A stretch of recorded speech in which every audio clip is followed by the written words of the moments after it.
Morning. Bonnie, I feel like each time we meet, I'm seeing like a different part of your house.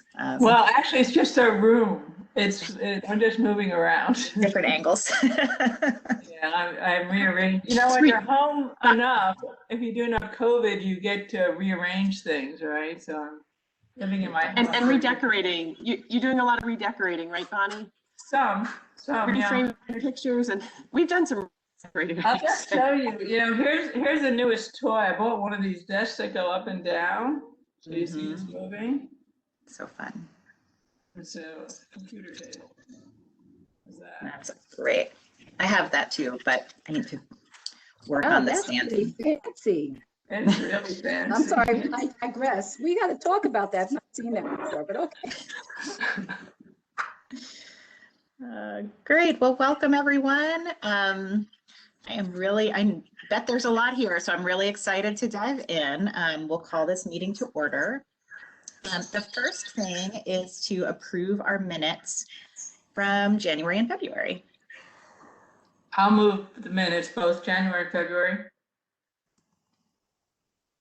Second.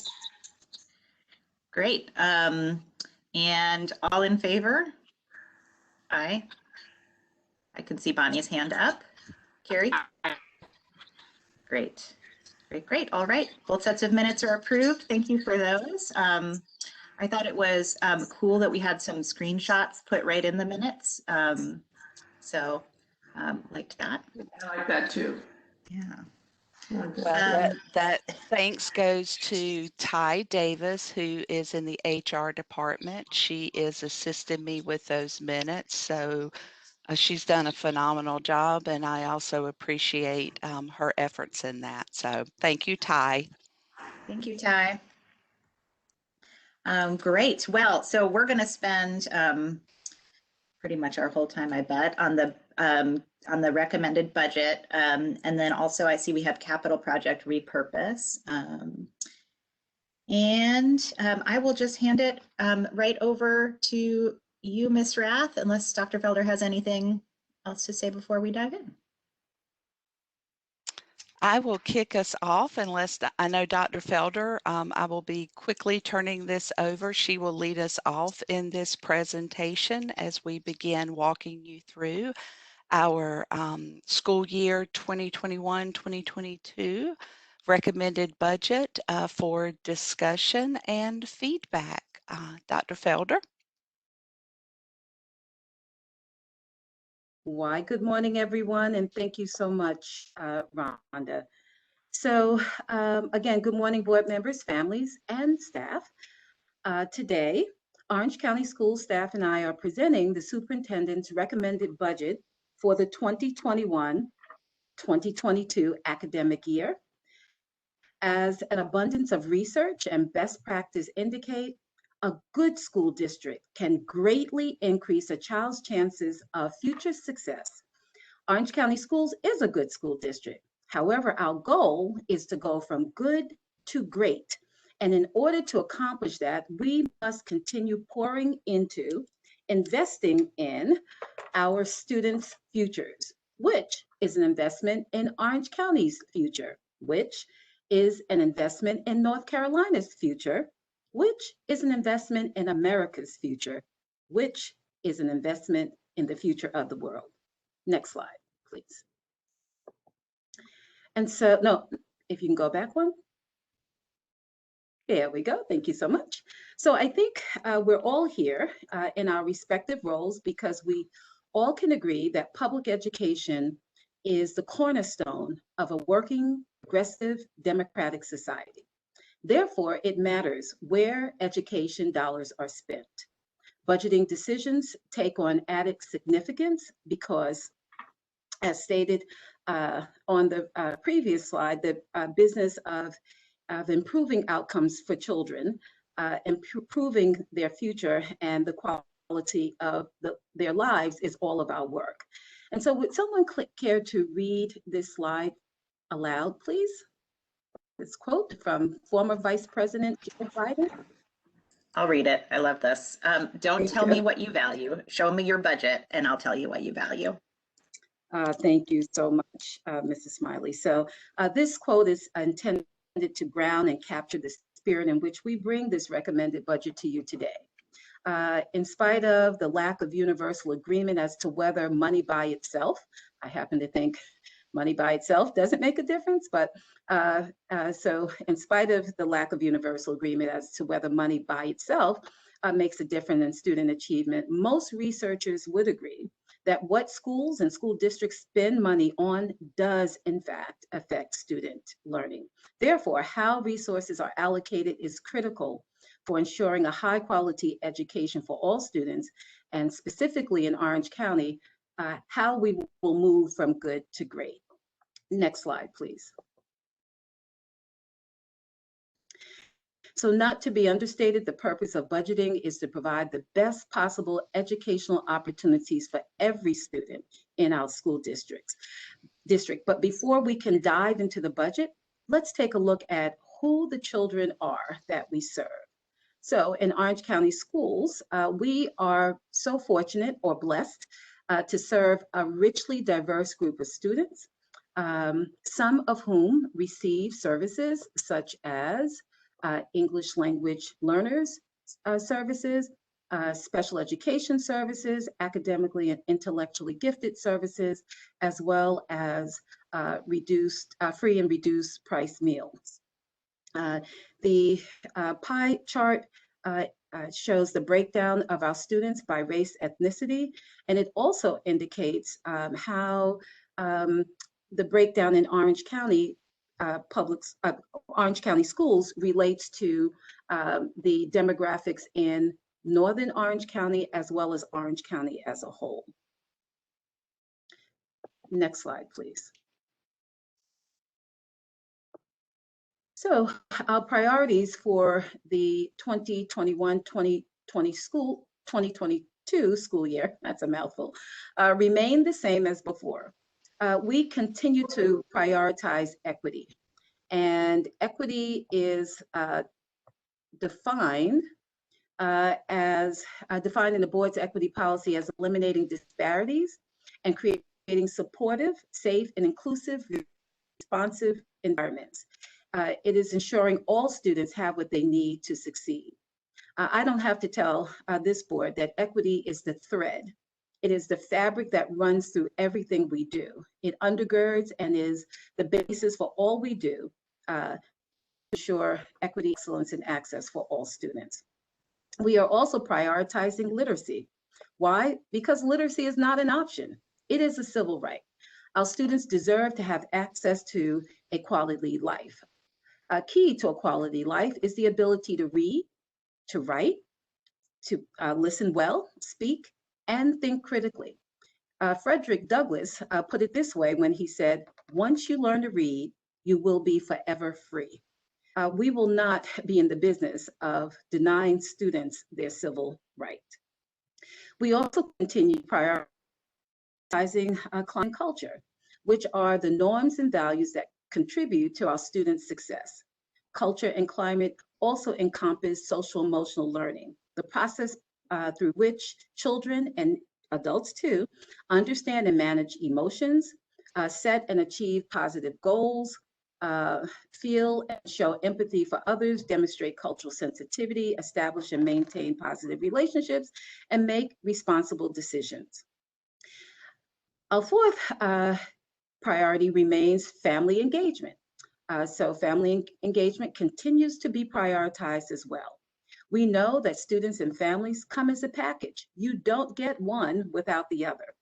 Moreover, according to John Hattie, educational research, the effect of parental engagement over a student's school career is equivalent to adding an extra 2 or 3 years to that student's education. That's significant.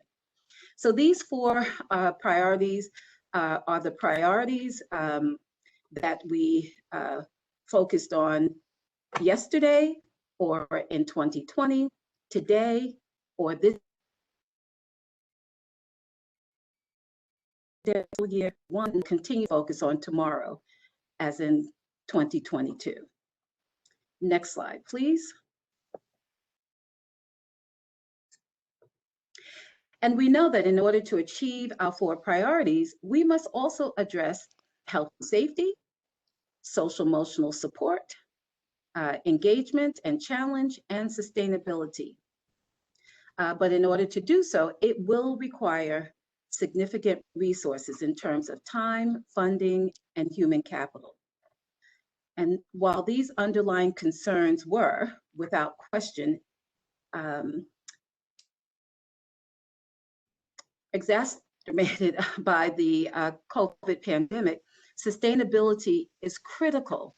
And so they're all critical, but sustainability in particular is critical as we continue to address our 4 priorities, because we cannot use Band-Aids to fix systemic problems. It is also important to note that sustainability often requires more time and more human capital.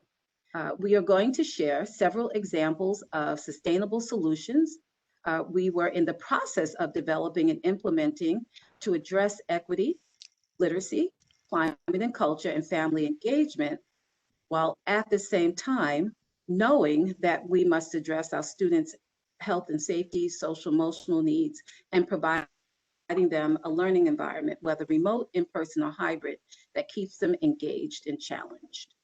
So what were some of those things? Next slide, please. So this slide lists some of the many things, just some of the many things we were working on, that we were doing in support of our 4 priorities until, next slide, please. I think you knew what was coming. Until COVID hit on March 16th, 2020. So yesterday was the 1-year anniversary. As it was the day our schools closed for learning for what we thought would be just a couple of weeks while this thing called COVID passed by. But that's not what happened. COVID, however, impacted enrollment. You can go back, please. Go back a slide. There we go. COVID impacted enrollment, academic growth, and students and staff's well-being. Next slide, please. So what was that impact? Not only has Orange County Schools experienced students being uprooted and moved as a result of COVID and the associated impacts on their families, but a pivotal shift in the needs of our students also occurred. Students' needs shifted to those basic necessities required to survive, such as food. Schools had to pivot to fill that void so that students could focus on learning. We know a hungry child does not learn. Even when schools were closed and no children were entering school cafeterias for a meal, the number of meals served did not significantly wane. Food services staff put themselves in harm's way to ensure our students were fed. School nutrition workers had to transition from serving meals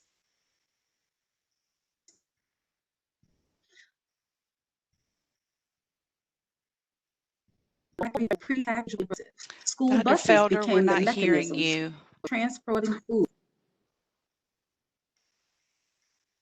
We lost your Oh, audio. hold on a minute. No. Wow. Can you hear me now? Still can't hear you. Yes. Still can't hear me. We got you now. We can hear you. I think Okay. there might also be a little bit of a delay. All right. So, but thank you. I had no idea. Clearly, I was just going. From my end, Dr. Felder, it was like kind of glitchy. You didn't go totally out. It was like glitchy a little bit. So, Okay, so let me see. so the delay, I think. All right, I'm just trying to thank you for that. Trying to figure out where to pick up. I'm wrapping up soon. I'm going to start on this slide. Is that okay? And can you all hear me clearly now? Yes, and I think this slide is where we started to lose you. Mm-hmm. Okay. All right, so I was sharing the impact of COVID, and that not only has Orange County Schools experienced students being uprooted and moved as a result of COVID, and the associated impacts on their families, but a pivotal shift in the needs of our students also occurred. Students' needs shifted from those basic necessities required to survive, such as food. Schools had to pivot to fill that void so that students could focus on learning, because we know a hungry child does not learn. So even when schools were closed, no children were entering school cafeterias for a meal. The number of meals we served did not significantly wane. Food services staff put themselves in harm's way to ensure our students were fed. School nutrition workers had to transition from the serving line to preparing prepackaged, individually wrapped meals, which are all very labor intensive. School buses became mechanisms for transporting food into the community instead of transporting students to schools. Supplemental food provided by school counselors increased to nearly 60%. School counselors traveled into the community to hand deliver supplemental food and instructional materials. The student support system to support person. Next slide, please. So with regards to student membership, here's the trend data we're seeing. Orange County Schools is funded based on average daily membership, also known as ADM. The total number of school days that a student's name is on the current roll of a class, regardless of his or her being present or absent, is the number of days in membership for that student. So pre-COVID data reflects ADM holding with only an 8-student variance from 2020 to 2021, which is consistent with birth census data and projections published by the Office of State Budget and Management in late 2019. At that time, it was projected that North Carolina's 13 years cumulative birth cohorts held fairly constant through 2027. Next slide, please. When looking at our students by grade and ethnicity, we see that we have lost white students in grades 6 to 8 and Black students lost in grades K to 5. We have determined that the students attending charters looks as follows. And so the total number of white students would be 740, Black students 34, Hispanic 77, and all other students 68. As reflected, Orange County Schools is losing students across all grade spans. You will hear how the budget we recommend today commits to academic growth of those students enrolled in Orange County Schools, programs that keep students enrolled in our schools, and choices that intend to attract not only new families, but those who have elected to attend other schools, such as charter schools. Next slide, please. And so as I wrap up, and before I turn things over to our next presenter, just want to close this section by saying that while the impact of COVID could be felt in a number of areas, it exposed disparities, it exposed inequities, as well as relationships, particularly around trust issues in the district in ways like never before. And it's not like we didn't know that there were disparities, inequities, and relationship issues before COVID. Yes, we knew it, but COVID meant we couldn't hide from it. COVID accentuated the need for our 4 priorities and made us more committed than ever before to address concerns and improve our. So this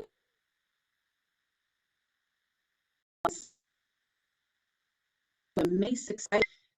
So at this time, I'm going to turn the presentation to Dr. Kathleen Dawson. She'll share data with the board with regards to the impact of COVID-19 on students' academic growth. And just as we did when these data were shared previously, so these are data you've seen before, it is so important to note that the learning gaps that these data occurred, we want to be clear that they're no fault of our students, they're no fault of our teachers or families. It is indeed a byproduct of COVID-19. So at this time, I want to turn things over to Dr. Dorsey. Thank you, Dr. Felder, and good morning, board members and guests. And just as this slide shows that regardless of all of those challenges and a year of lots of pivots and reacting to COVID, we were able to accomplish a number of successes, as you can see on this slide, in our different area of foci. And, you know, it was a lot, but regardless of the successes, there was no getting away from the challenges. And as Dr. Felder shared, what you're going to see are slides that we've presented before, but just shedding again light on the challenges that our students and our staff are facing. Now, we know that across the nation, predictions and realities prove that our students would experience learning loss as an impact of COVID. And the students of Orange County schools, no matter how hard our teachers tried, how hard our students tried, could not escape this reality. And if we follow the journey of our early grade cohorts, if we could go to the next slide, we will see that especially in our early grades, the learning loss in literacy is overwhelming. It's quite stark. If you follow the blue bars across this chart, that's the breakdown of our last year's kindergarten cohort. So when our kindergartners started school last year, this is how their performance level broke down on the M class at the beginning of the year. And just as a reminder, our M class is a universal screener that measures the development of our students' reading skills. Similarly, the orange bars show their growth from beginning of their kindergarten year last year to the middle of the year. And you could see that there is growth at each level.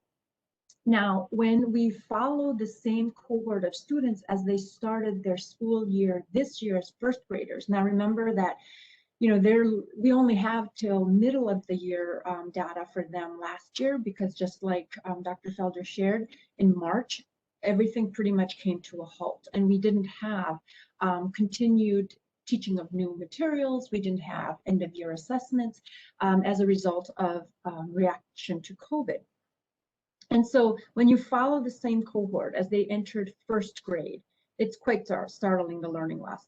The gray bars then indicate the same cohort of students, their performance breakdown from the beginning of this year assessment of the M class, and you'll see that well below benchmark, there was an increase of 31%, and below benchmark, a 7% decrease, and then at benchmark, a 6% decrease, and above benchmark, 18% decrease.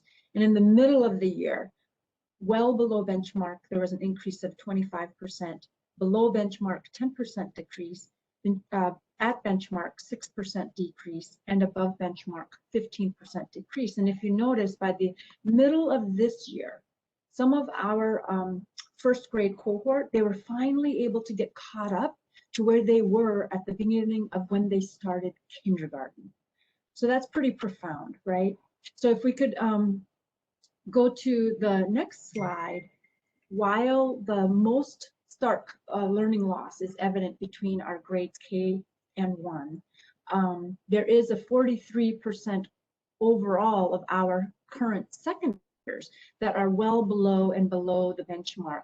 And this, again, is absolutely unacceptable. We have to do better. We must do better for our children. And when we're going to the next slide, we do have to take a little bit of a deeper dive into what's happening for our third graders, because while they are performing lower than where they left off last year overall, even this year, their performance is either staying stagnant or going in the wrong direction. So when you look at the well below benchmark, there was an increase from when they were second graders. And in the below benchmark, there was an increase from all other administrations of the assessment. Benchmark, there's only 2% difference between where they were at the beginning of their second grade year and the middle of their third grade year. And above benchmark, instead of increasing this year, the last mid-year administration shows a drop by 10%. So that is something that is concerning to us, and we do need to dig deeper as to why that happened. But this does provide a summary of our K-3 cohorts between last year and this year, and we were not able to escape the learning loss for our students. If we go to the next slide, as we know, last year students did not take the end of year assessments to measure their learning, leaving the district in a bit of a void for data-driven planning for this current year. And therefore, Orange County Schools did adopt another online tool, ExactPath. And as a reminder, ExactPath is an online program that includes a computer adaptive assessment, a diagnostic that creates an individualized learning path specific to the student based upon where they are in their development. And this program was selected in part because our students who piloted this program during the summer did show growth with the support of this tool. Now here is a graph showing our middle school students. And you can see that in both reading and mathematics, and we wanted to include mathematics in the slide because while our focus is literacy, it's to show that, you know what, we're not forgetting about all the other important subjects. And as we know, mathematics is critical in our students' preparedness for all of the STEM careers in their futures. But what you will see that our middle school students, you know, when given access and opportunities, they are showing growth. And so that's why we wanted to kind of give you an update. Even though there are some learning loss going on, we are able to show growth when students are given access. And when we go to the next slide, our high school students are not faring as well as our middle school students in some respects. As you can see in comparing our high school students' grade breakdown for semester one for in comparing these past 2 years, there you know, it appears like there's a minimal difference, right? Except when you go to the failing courses, there's a 9% increase of students failing their semester one courses from last year's first semester to this year's first semester. And there are a number of reasons why, and we know some of those. And one of the root causes of this lack of student growth this year is partly a reflection of our students' social and emotional well-being.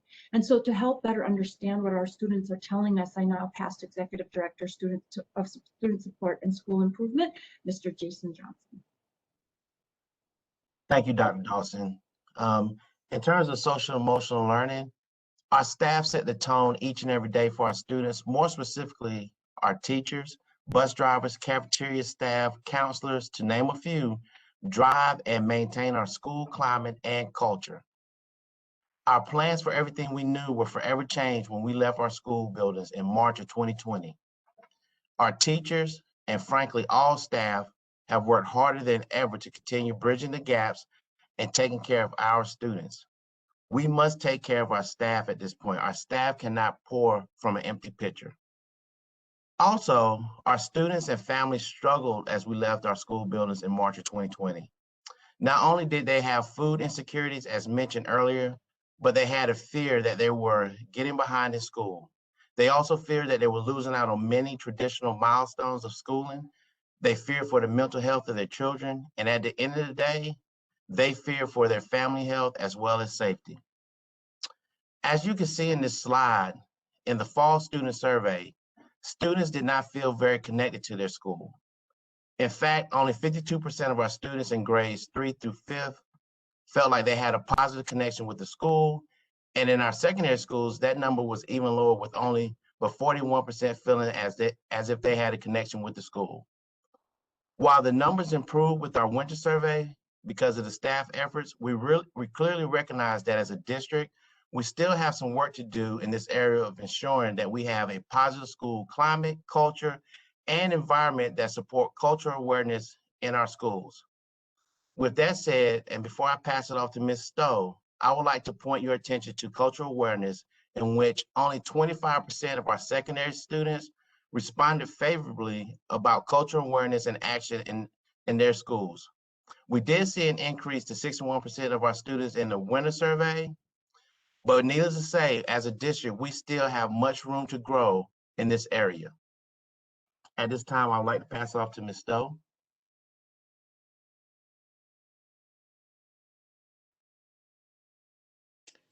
Good morning. Thanks for the opportunity. Thanks, Jason. So on a previous slide that Dr. Felder shared, we highlighted some of the updates in family engagement initiatives. And I do want to point out that those updates were district-led because family engagement is occurring all the time. As Jason just referenced, our teachers really carry the heavy lifts and do the day-to-day contacts and have those relationships with our students and families. So these priorities moving forward are at the district level, but they are certainly to support what our teachers and our schools need in order to engage families. First, I'd be remiss if I didn't thank the board for your willingness and you noticed that there was a need for an increase with family outreach, specifically with our Hispanic families, our Spanish-speaking families. And so as a result of your action decision back in August, we do have support for all of our schools, specific with our family outreach liaisons. They are bilingual. They've been doing a lot of great work. And now what we've recognized is that we need the same support for our Karen and Burmese families. We do provide translation interpretation services for them. But at this time it's being outsourced. And there are two negatives to that. One is it's more costly than having someone part-time internally. And second, there is a limit to, there's a limited amount of individuals that can do that service or provide that service. And so we're confined that there are some days and times that we can't provide that service. And so we really want to be as convenient as possible for our staff and families. With regards to our relationship capacity, and I apologize, I just jumped right in. I probably just should note, if you haven't heard this from me in the community engagement subcommittee, when we look at family engagement, a lot of times we focus on communication, as we should, but there are other levels of family engagement that we're looking at. And so it's not just what we're telling families, what we're sending to families, but we want them to participate. We're asking them to do something. We're not just telling them what to do. The relationship capacity, everything that Dr. Keeling, that everyone's doing around equity is critical. So any ask that we have for any type of funding, human capital, allocated time specific to equity just better helps us build our relationships with our families. And we know that we have work to do there, and we are actively doing that now. The other piece is understanding the role of the family and understanding their culture, understanding their needs. And so operational efficiencies, pre-COVID, Dr. Felder and the team held a number of listen and learns. We also provided, and those were face-to-face, but we also provided families and staff the opportunity to provide feedback via comment cards. The number one, by far, item and area of improvement that families brought up were bus routes. In fact, a lot of our teachers brought that up from the standpoint that students were coming late. So any way that, so number one, we want to listen to our families because that was their number one concern. And that's not uncommon to be in a rural area and have a lot of miles to cover. But any way that we can be more operationally efficient with our bus routes would acknowledge that families, we listen to you. And no, we don't want your children to spend unnecessary time on a bus when they can be in school on time or they can be at home with you. And then virtual options. So with the pandemic, we know that we have families who, for many reasons, as it is their choice and as we are required by law to provide them a virtual option. And so any way that we can enhance a virtual option until they choose to come send their children back to school, again, recognizes the role of family and that this is their choice, not ours. Connecting learning at home, that's not new. I know it's more important with COVID, but not new. We have to connect to our families.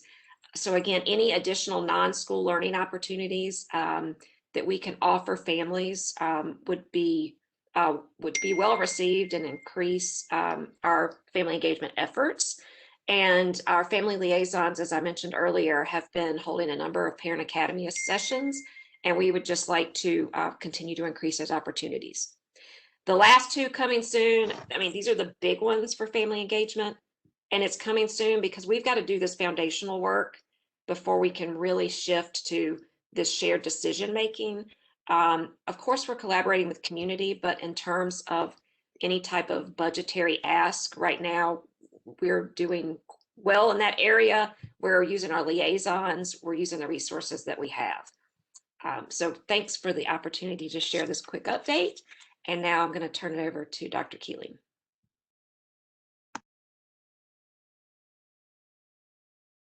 Good morning. Can you all hear me? I'm on my new computer. Okay. So we've identified the needs of those we serve, and we must respond to these needs as equity-centered leaders. When I think about what that means, 4 words come to mind: urgency, capacity, accountability, and sustainability. You've heard about the impact COVID has had on our students and our system, but we also discussed the gaps and barriers that existed even before COVID occurred. Students have spoken, and they've told us when they come back to buildings, they expect that we have begun to address these inequities and improve the racial climate. Well, they're coming back. And just like we say the time has come to move to Plan A, the time has come to move to equitable outcomes and experiences for our students. We have an equity resolution with a timeline that calls for our equity efforts to be accelerated. We have an equity plan with goals that must be achieved and progress measures that hold us accountable. We have an equity policy that requires us to train and support all administrators, teachers, and staff in creating culturally affirming and relevant classrooms and schools. We're not there yet, but we will be. I wish I could tell you that if we just do this strategy or put some money here or a position there, then we'll have an equitable system. But sustainability, when it comes to equity, is acknowledging that the work of eliminating disparities and creating responsive environments is ongoing and must be addressed at every level and throughout the system. We've only just begun to do the work. So how do we begin to get there? And what are the resources that are needed?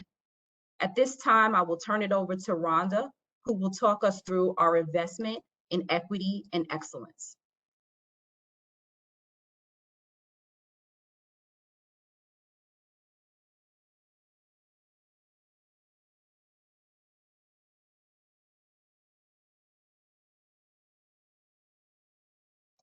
Oh, Right. Rhonda, you're muted.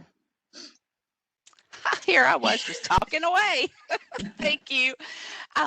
Thank you, everyone who has provided input up until this point. Our intent is to show our commitment to this budget and to also share that this is not my budget.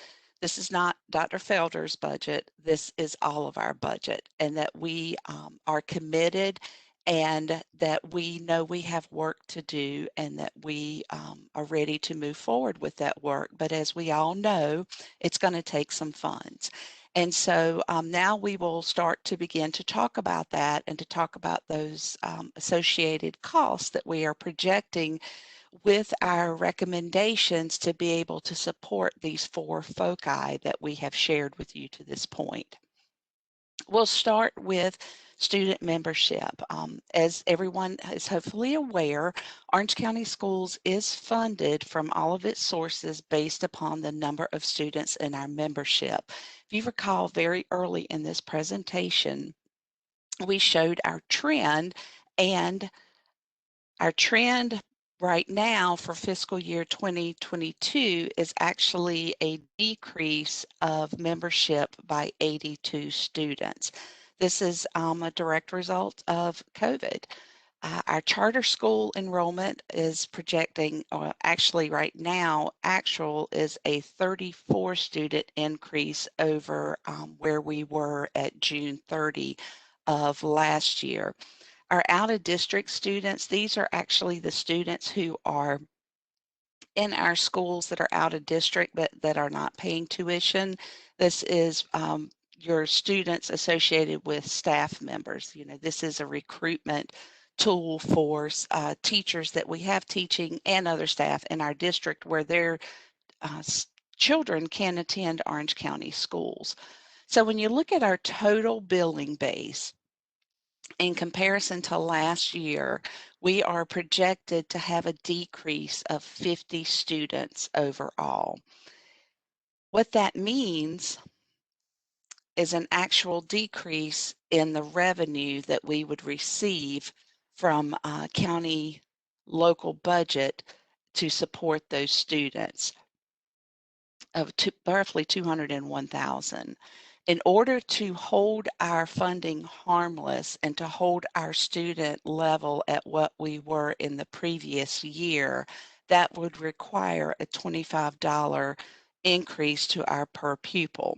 And that is our recommendation that you're going to see as we begin to move forward into this budget, is that we request and recommend that commissioners hold our funding at the level that we were last year. Now let's talk about those anticipated mandates as well as other increases that we know of that are not in our current budget. Right now, there is indication and talk of a potential salary increase. This budget has a 3% salary increase for both classified and certified staff. We know there's going to be benefit increases to the retirement benefit as well as to the health insurance premium, that is the portion that we as an employer pay for all of our participants in the health plan. Those two items there are anticipated to be an increase to our budget of roughly $666,000 that we would need that is not in our budget currently. We also know that when we lose students, that is an impact on our state funding.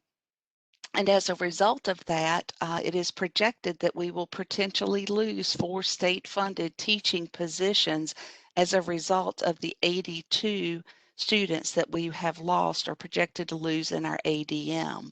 To be able to maintain those positions, that would roughly require us to move those teachers to our local budget and increase our budget $220,000, which is what we are recommending. As you guys are all aware, in order to provide access to our families in this remote environment, we had an enormous amount of hotspots that were distributed throughout the district. We had help and funds to help with those actual devices. However, there was not any funds that were associated with those service agreements to be able to keep those operational for our students.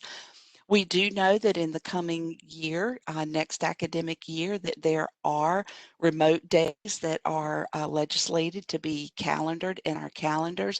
And we also know that inclement weather days, that we now have the opportunity for those to continue to be instructional days.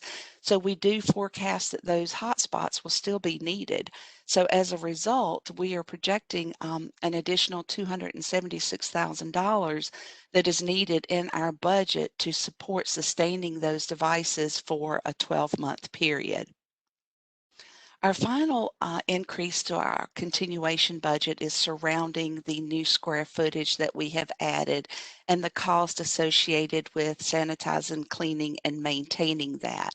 That increased cost is expected to be $23,000.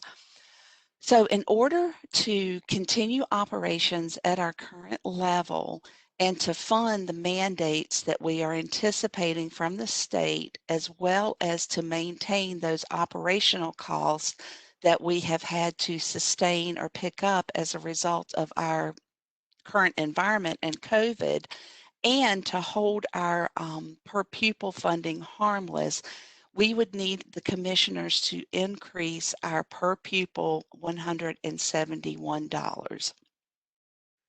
Before we move on, I guess I wanted to see if there was I wanted to give an opportunity for questions before I move on into this presentation. I just have a local budget need. Is that last year's budget?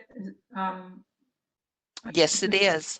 Okay. So, The 35,617, that represents holding our funding at the same level that we received last year. okay. And then, you know, we talked about ADM, loss of 82 students. And there was some number about 30, we added back 30 for charter schools, but our net loss, what is the net loss of students to Orange County schools in terms of the number of students that we have to serve? 50. But we don't serve the 34 charter school students, right? That's just, I'm just trying to understand how many kids we have to teach. We have to teach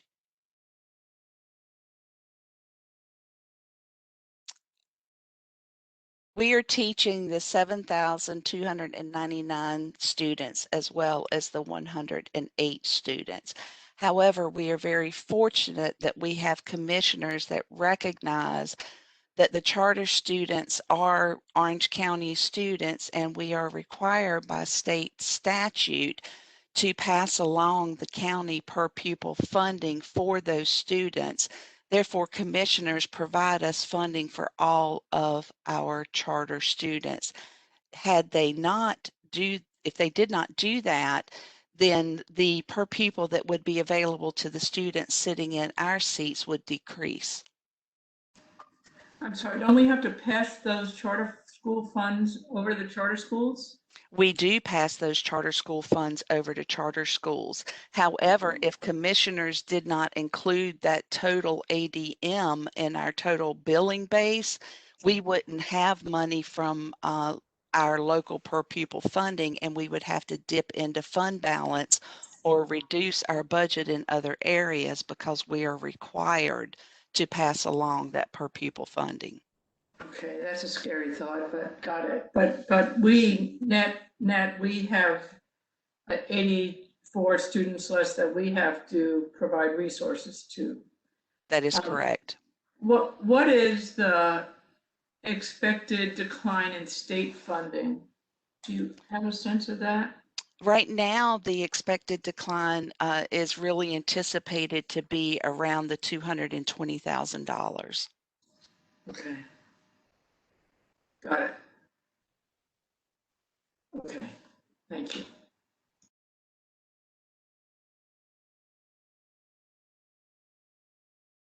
Okay, if there's no other questions, we have shared. Sarah, Yes.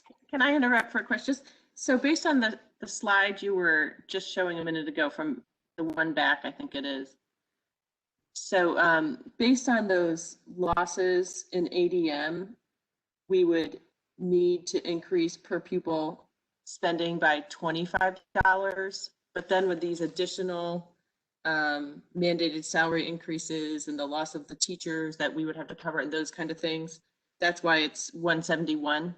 So That is correct. 2 iterations. Okay, just checking to make sure I understood.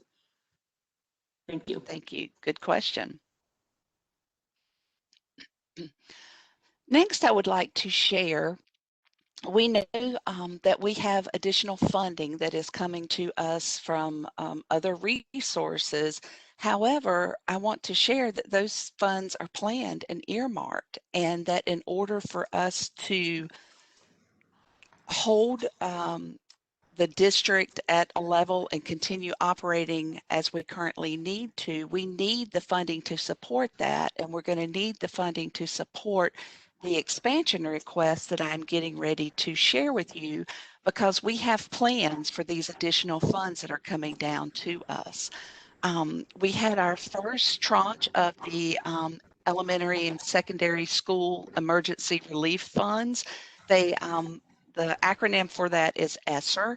We received the first $942,000 at the end of last fiscal year. We used, those funds have been used and expended in support of remote learning and long-term closure that we experience for curriculum development. We also contracted social and emotional and mental health service supports. And a big component of that was sanitation and the personal protective equipment that was needed for our staff and for our students. There was a small share that had to be set aside for the charter private fair share that was required out of that first set of funds that were released to us. Now, in December of this year, December of 2020, I'm sorry, we know that there was a bill that was passed for a second relief fund for the elementary and secondary school emergency relief. These funds we have planned and are planned to utilize for our summer extended learning as a result of House Bill 82. As we had shared with you in a previous board meeting, we are planning a summer program for kindergarten through 12th. And the program will will be offered from 8 a.m. until 5 p.m. There will be curriculum that is needed, toolkits, professional development, and transportation provided for all of these students for this summer learning experience. We anticipate that the entire amount of those funds will be utilized in support of this summer extended learning. And we want this experience for our students to address some of the learning loss and also to give other enrichment opportunities for our students that they have missed out on as a result of schools being closed. There is talk of a third emergency relief fund that I understand has been passed, and it was just passed, I believe, on March the 10th. And as a result of that, at this time, we know that $3.6 billion is allotted to come to North Carolina K through 12. We don't know the specific allocation for Orange County schools at this time, but we do know that those funds will be utilized to support and bolster learning loss. If any of those funds are needed to support our summer enrichment for this year. If not this year, they will be used for summer enrichment in the 2022 timeframe. It will also be used to bolster our after-school program and also to establish and put in any mental health services to support the social and emotional needs of not only our students, but our staff. Finally, our fund balance, our local fund balance is another area that we have had to allocate funds this year to meet a lot of the needs that arose and identified to continue offering services in our remote environment and also to keep our families whole and to continue to offer sound education to our students. We know that we started out with a $6.1 million balance, and this includes what was assigned as well as what was unassigned in our fund balance. We did not receive funding to fund our full budget last year, so we had to allocate $273,000 from fund balance to balance our budget. We had some operational carryover appropriations from previous years that equated to $739,000. We just recently shared and talked with the board and had approval to proceed with the Book Nook. That was $292,000 of fund balance appropriated in support of that. There was $50,000 that was appropriated earlier this year in support of air purifiers. If you guys recall all of the additional needs that were surrounding our technology that was needed to support remote learning, those are listed there. Our remote curriculum for Edmentum was $400,000 that was also appropriated from our fund balance. We've shared about our family liaisons and what a great add that has been and support that has been for our families and our students, but we had to appropriate fund balance to initiate that initiative. We were recently approved for the iPad refresh for our pre-K and kindergartners, which will be from our fund balance, and in total that will be $315,000. We've also talked with you previously and had approved for the outdoor eating accommodations for our students, and that was $240,000. Right now, we do know that there's going to be some cost that's going to be associated with the renaming of our middle school and our elementary school.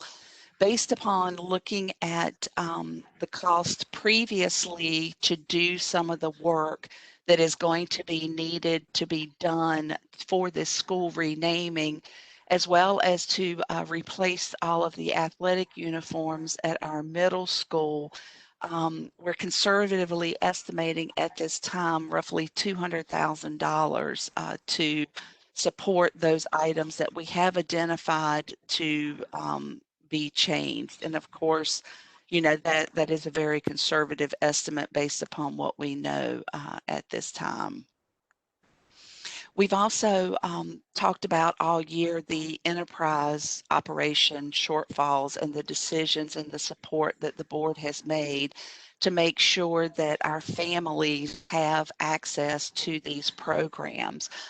You approved them being free to our staff, as well as our homeless and our foster kids. And as a result of that, to keep those programs operational and to serve these populations, $400,000 of fund balance was appropriated for that, as well as the supervised learning labs that were operating through the school year and have been operating up to this point. We also, one of the items that you're going to see forthcoming on our expansion request is surrounding a virtual academy or a virtual school. We know that when we stand up a virtual school and those students shift from the schools that they may be enrolled in now to the virtual school, that could potentially impact our principals' pay, because principals' pay, one of the foundations of that is the ADM in each of their schools. So we think it's important to hold our principals harmless and to be able to hold their pay at the current level, at least for year one. And to be able to do that, we would need to appropriate $50,000 to be able to do that. The last item that is on here that we will be bringing before the board, and that I have here as a recommendation, this has not been approved, is the foundation in support of Orange County Schools is being revived and being restarted. And this is a wonderful initiative for our district. And I believe it will be a wonderful avenue for us to be able to get support from other areas. However, to start this program, they really need to be able to hire an executive director. And one of the things that was asked to bring forward to the board for consideration is startup funds to start that to pay the salary of this executive director. And from my understanding, these would be repaid to the district within the first 2 years. I know our surrounding districts, whenever their foundations were started, this was something that the school districts were able to do and did do, was to provide some startup funds for those foundations to get started. So as a result, that would leave our fund balance at around roughly $1.9, maybe $2 million to that we will have going forward. And we do plan to spend the emergency relief funds that we have and are receiving on the items that were mentioned here. Is there any questions before we move forward to our expansion request or recommendation? Just real quick, Ms. Rath, with the foundation startup and did you say like that money would be recouped because of donations to the foundation, you're saying, or grants that it would be able to take in, that would then pay back that executive director salary as well? Okay. That was Thank my you. understanding, yes, that once the foundation gets established and that they are able to begin receiving donations, that they, one of the options was to pay that money back to the district within 2 years. Can I jump in here real quick? Is it possible to stipulate this loan to the foundation on making sure that it's set up with equitable bylaws and an equitable representation on the board and things like that? Oh, absolutely, Miss McKenzie. You know, that they are working on that now. Oh They yeah, are totally. working. Yes. Okay, very good. Thank you. On the ESSER 2 money, I guess I didn't expect all of it to be spent on the summer program. I guess sort of anticipate, and I know that the ESSER 3 is coming, but is that like a high-end estimate, or is that really what we think that's going to cost? To support the plan that we have, yes, I would say it's a high-end cost, but that is the expectation, is that, you know, we would expend those funds in support of that. Okay. I just, not knowing how much we're going to get in ESSER 3, I'll say that makes me nervous, spending it all on the summer when I think we're going to have really long-term, lots of, you know, there's lots and lots of ways we could address all the unfinished learning in terms of extending the school day, having lots of things over the next couple of years. So do we have any sense of how much the ESSER 3 money might be for Orange County? Right now, the only indication that I have is that the combination of the ESSER 1 and ESSER 2 funds was below this ESSER 3. So I am getting indications that it will be equivalent to the combination of 1 and 2, potentially a little more. Okay, and there's no indication that they're going to change their how they allocate to districts in North Carolina. Not we're at a relatively privileged and smaller district in North Carolina, so I'm just curious if there's any indication they might change. The indication that we have based upon these funds being allocated is in line with Title I funding and how Title I funds have been allocated to school districts. So Okay. That is what we are being led as an indicator for this third bucket of funds. Which is the same way that ESSER 1 and ESSER 2 was distributed? Yes, it is. Okay, thanks. So I have a couple really, it's a little confusing because there's all these different pots. But I think there's one set of needs. You know, I've translated into 13 schools with one set of needs. So let me just start summer school. Will anybody be turned away from summer school because of lack of funds? So Ms. Hauser, thank you for that. And Ms. Smiley, part of, you know, when we were planning this, part of the reason why we kind of kept that higher end for summer is because we don't want to turn away anyone, that we're opening it to the whole district. And that's why we estimated on the high end, should all of, you know, our students want to attend and continue on their summer learning, we didn't want to turn them away. And that's why we kind of estimated on the high end. But of course, any funds that are not spent during the summer, of course, we would be using that for to support additional programs throughout the year. So that's where that estimate came from. No one will be turned away. Great. Second, same thing with tutoring, because we have a tutoring program, because I know that we've kind of really limited access to that. And so will we be able to provide services to anybody that wants it or needs it?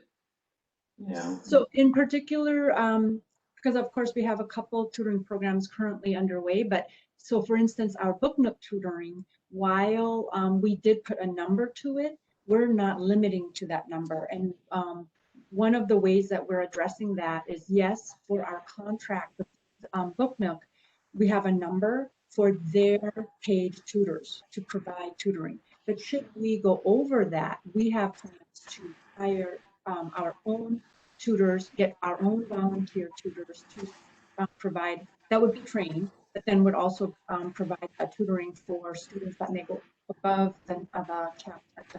So what we're planning and the way we're planning is trying to not turn down anyone. Should any family, regardless of if they have an identified need based on our assessments, or if it's just the family saying, look, I need my child to have additional support, even though they may be not needing remediation or that, we're not trying to turn away. Okay. I mean, I think it would be helpful from a budgetary perspective to show the additional level of services that we have to provide. So this is telling us funding that's coming in and how we're spending it. But there's a question, I think as a district, we're going to be asked to provide a whole new level of services, and that's summer school. That's going to be supplemental services next year, because we know that summer school is not going to be enough.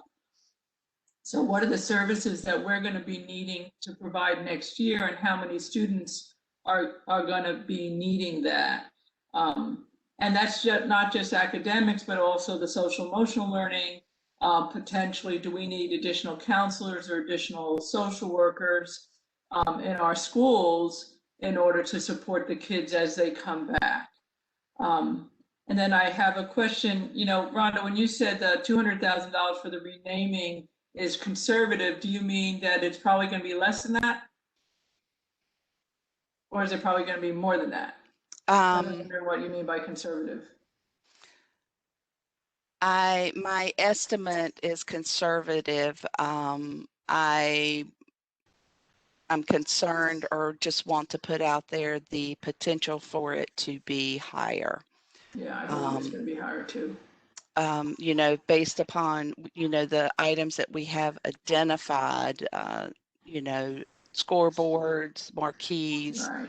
gym floors, all of those things are going to be redone. And our first initial estimate at this was looking at the cost associated with those when they were originally done, and that cost is inflated, but I just,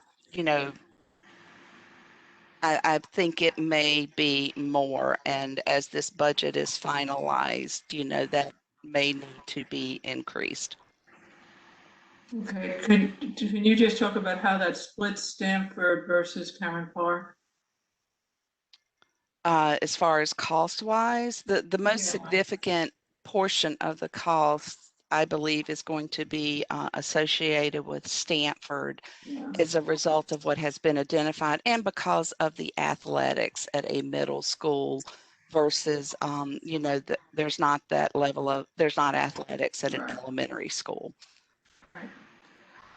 One other question, I listened to I was at a meeting with Greg Meyer last night, and he talked about lots of extra money that's sitting in the state. I think the number he threw was $4 billion of funds that they have. So are we expecting an increase in the per pupil allocation from the state beyond the possible 3% increase for teachers? At this time, I've not received any indication of that. Based upon how our formulas are constructed, they're driven by ADM, and then of course the other formulas for our AIG, which is our academically and intellectually gifted, our English language learners, and our exceptional children. I've not received any indication that any of those formulas will be changing. So as a result of that, I'm not anticipating an increase in the per pupil actually from the state, but I'm actually projecting a decrease as a result of our ADM. Very nice. Thank you so much. Okay. Can I kind of piggyback on what Bonnie just said? Because I'm trying to remember these numbers I've heard in like other conversations. So the 3.6 billion coming to North Carolina with the ESSER 3, that's federal funding, right? And that's separate from money that's been stuck at the state level that is due schools but hasn't been released. Help me out, Ms. Rath, if you know what I'm talking about. Yes, okay, so there are gear funds that we actually have many avenues of how these funds are flowing to us. There have been some that have flowed from the state, and there are gear funds that are from the governor's pot of money that are flowing down to us in support of tutoring, academic programs, as well as social and emotional support. They're actually already in our budget for this fiscal year and have been planned. Those are coming to us also through state resources. The ESSER funds will be flowing to us through federal grants, which will be, to receive them, we've had to apply and actually prepare specific line item budgets then to spend those funds at that level. Did that answer your question, Ms. Doyle?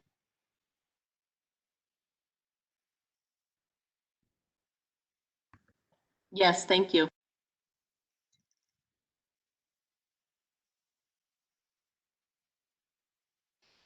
I do Okay. have, sorry, one more question here. The enterprise operations shortfalls, do we anticipate those to continue next year? I would not anticipate them to continue next year based upon what we know right now and based upon us entering into Plan A. However, if it that is based upon that the fee schedule that we approved and have in place was for this fiscal year. So depending upon if the board, it is their pleasure, which they can do, would still like to offer spots for free, then yes, there is a potential that there will be those shortfalls if we continue to offer free spots to, in particular, our staff. You know, historically, our staff have paid a lower rate, but that the spots were not free. Mm-hmm. Okay, that makes sense. Thank you.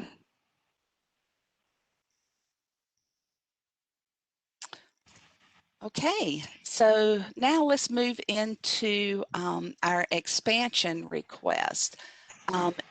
Ms. Rath, can I interrupt for just 1 minute? I'm wondering, I see it's like 10:15 now. I'm wondering if now is a good time for a quick break, or if we should take this. When do you think would be a good time for a quick break?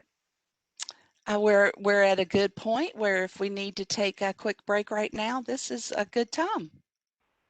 All right, let's do that. Maybe just a 10-minute break. Is that good with everyone? Great. That sounds good. Okay. Thank you. Thank Thanks. you.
All right, just checking in. Is everybody back?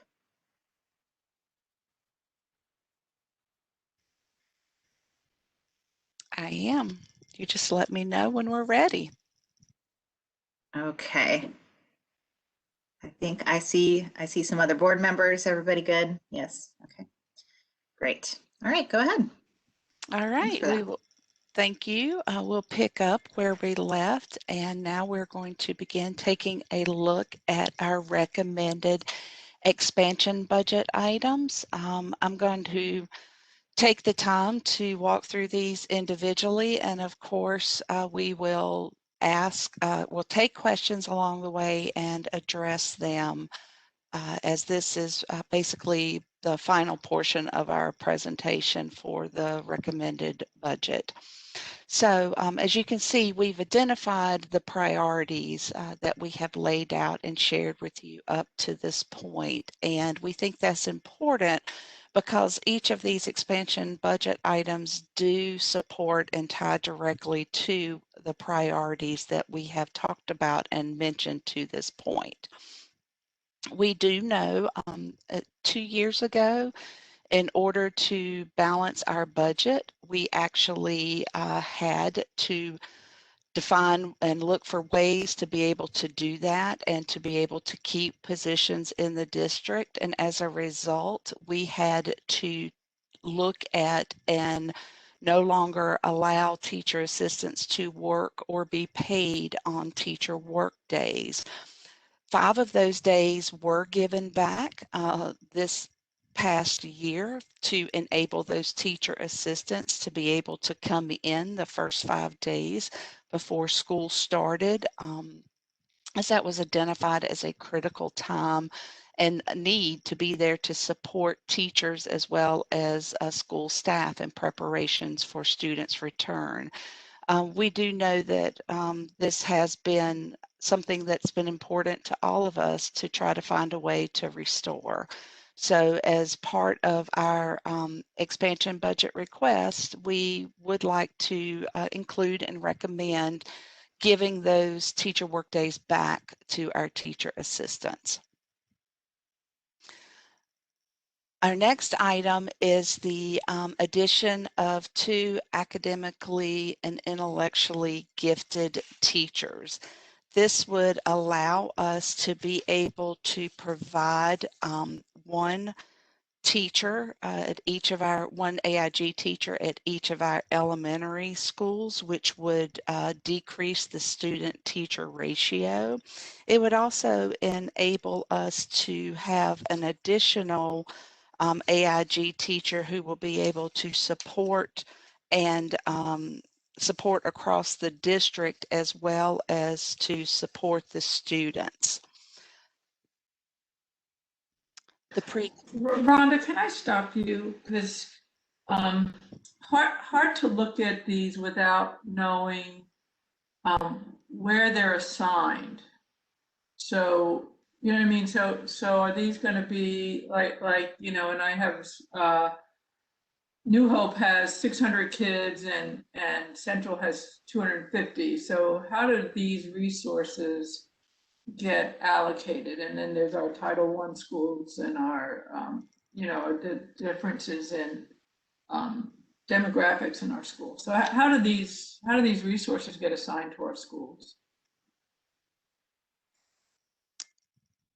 The additional specialist would be this would give us one academically and intellectually gifted teacher at each of our elementary schools.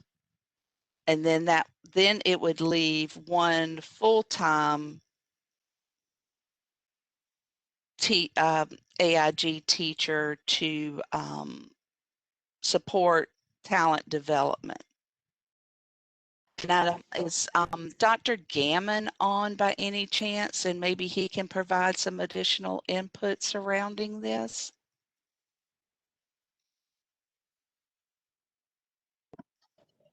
Hey, Rhonda, I am on. I'm on a aspiring cohort as well, so I've got 2 laptops going here. Do you mind repeating the question again? I'll be glad to respond. Yes, Ms. Hauser was inquiring about the addition of these AIG teachers and how we would allocate those resources, in particular in the number of students who may at New Hope in comparison to Central, where, you know, New Hope has a much larger student population than Central does. She was Correct, yeah. inquiring about Yeah. how those resources would be allocated amongst those our elementary schools. Yeah, so I know that currently, as far as the formula goes, like because we have now instituted the K-2 nurturing aspect of this, and I believe I've shared before, you know, when I first came to Orange County, we didn't have any form of a nurturing program that was in place. Essentially, students that were identified academically or intellectually gifted were the ones that were receiving services. Because we are now focusing in that K-2 space with nurturing, we have to factor in the amount of kids in those cohort grade levels as well. And that does weigh into where teachers would be dispersed as far as schools. So for this example, if there's a much higher need at a New Hope versus a Central or vice versa, we would take that into consideration. One point that I made recently, right now, like we desperately need 2 additional positions just to get us to like a level playing field across the schools at a bare minimum, just as a baseline. And once you have that, then you're able to actually look at the creative ways that you disperse people to schools in a higher or a lower fashion, depending on the need. I think what's challenging right now is we have that formula, but we're trying to make those decisions without the personnel. And so we need to have the personnel to be able to make those critical decisions to get folks in the proper spaces across the district. So I hope that helps. I mean, it's certainly not equality with that. We don't want to say everybody just gets one teacher and that's how we're going to function. We want it to be where it's equitable at schools that have the highest need to make sure that we're meeting that. Right. In addition, if I could just also add that we're also looking at how we can better leverage the expertise of these academically, intellectually gifted teachers to build the capacity of the teachers in the schools. So, you know, it's one thing to leverage these positions to support students, but, you know, we can get greater bang for the buck, so to speak, if they are also building the capacity of the people who are working with all students, whether they have the label or whether they have the label, all students need to be nurtured and supported. So how do we build the capacity, leverage these positions to build the capacity? So as Dr. Gammon said, in our current state, we don't have enough AIG teachers to, you know, support all of our students in the way that we need to. We certainly are going to need more to help build the capacity of our teachers. There's kind of 2 parts to the question. You know, one of the things is, you know, the implied equity balance of those, and I think we're all, you know, fixated on getting this AIG services balanced across our schools. The second part of my question implied is, where will these positions, will these be district level positions or will these be school level positions? They're school level. Thank you, Ms. Hauser, for that further clarification. These are school level positions. Okay, so do we know which schools they're going into? And it would be helpful to me to see the budget and say this is a F1 position, or this is a central position, or this is the Orange High School, wherever they're going. It would really be helpful to know where those positions are being assigned. So Dr. Gammon, and I think, well, and that, yeah, and I mean, at this time, the way that we would look at that, just like last year, like when we hit the springtime, we were able to propose at that time different scenarios of the allotments that we had at that time. Like here, and I'll use this as an example.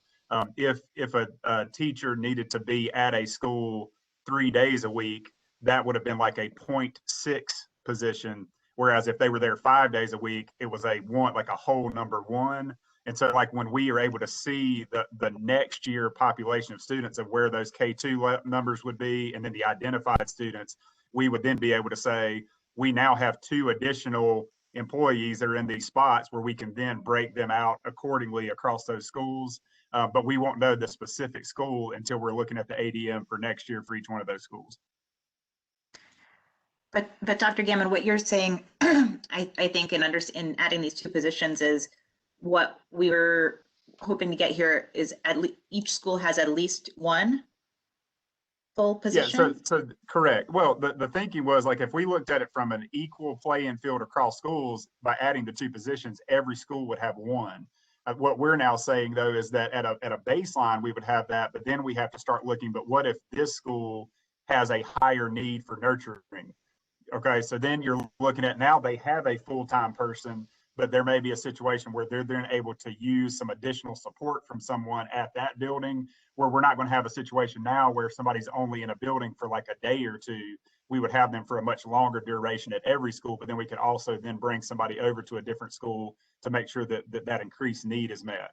And I do think, like Dr. Felder is saying, that at the end of the day, it's just like, it's like anything. When I think of core instruction and I think of interventions and enrichment, oftentimes there's been this huge, craze across the country about focusing so intently on interventions and supplemental support.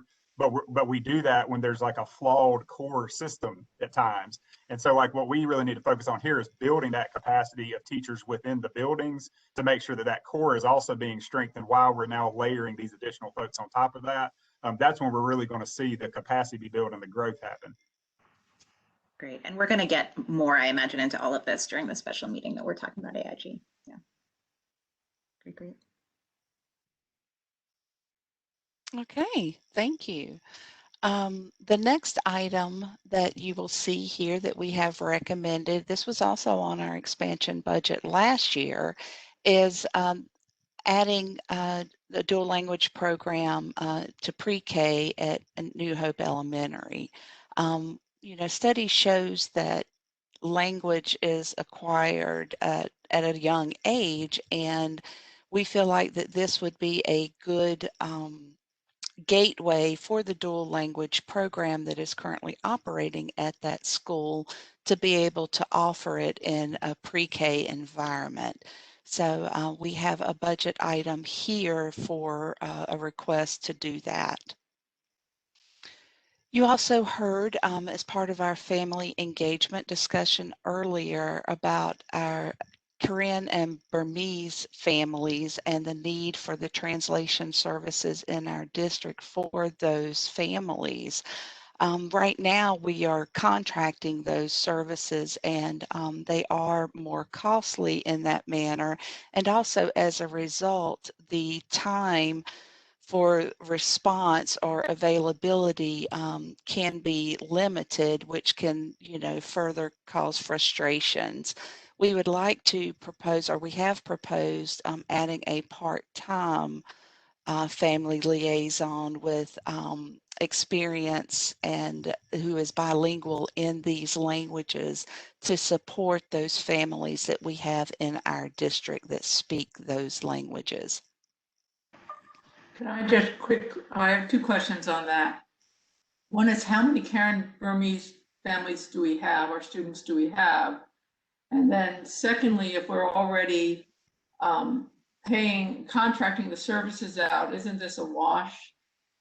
I wonder if it's better to leave it contracted if we get more service and more flexibility, but I was curious how much we're paying for the contracted services. Good morning. Thanks for those two questions. So first, our Korean and Burmese families are currently at Eflin Cheeks Global, Gravely Hill Middle School, and Cedar Ridge High. And we have, I'm adding it up real quick, like right at 50 students that need those services. Their families need the services. And what we've run into with the outsourcing, number one, it is more expensive. But number two, there's very limited individuals through our two partners that we outsource with.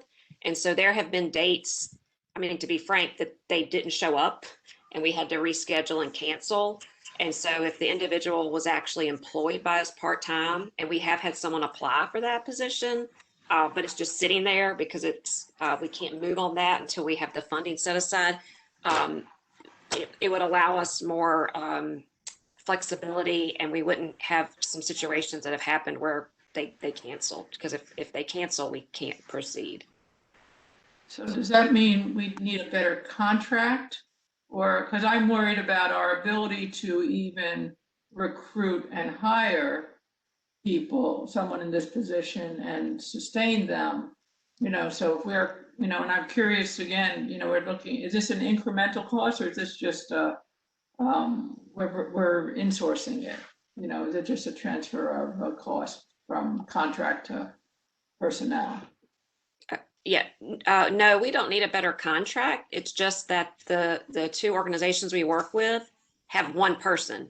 And so if that one person is sick or can't follow up or anything, or they're already assigned to another job, they're not available. And then the second piece with regards to it being, we had someone apply for the family liaison, and they noted that they're a Karen and Burmese, that they have that the ability to translate and interpret. So we know someone is interested. We just need approval to move forward because we haven't budgeted for this. So, and how much are we spending under the contract? I guess, what I heard Rhonda say is it's costing us so much money, we might as well bring someone in. So I was curious, is this incremental or is this a wash? Oh, it's not a wash. No, we would probably spend time and a half what we have right there, and the added inconvenience that we continue to have. It is not a wash, Ms. Hauser. What we are spending now, is expensive and would cost more. Is costing more. And are Here's we what I'm spending it? asking, Oh, is go if ahead. we're already spending it, isn't it already budgeted? That's all. Yes, you're asking, we already have it in the budget, and what I was trying to articulate is what we have in the budget. I hear you. I understand where you're going now. It costs more, so theoretically what your take is that it really doesn't need to be on here as a per pupil increase. If it's costing us more, if we add the position, the money is going to shift. Right. Thank you.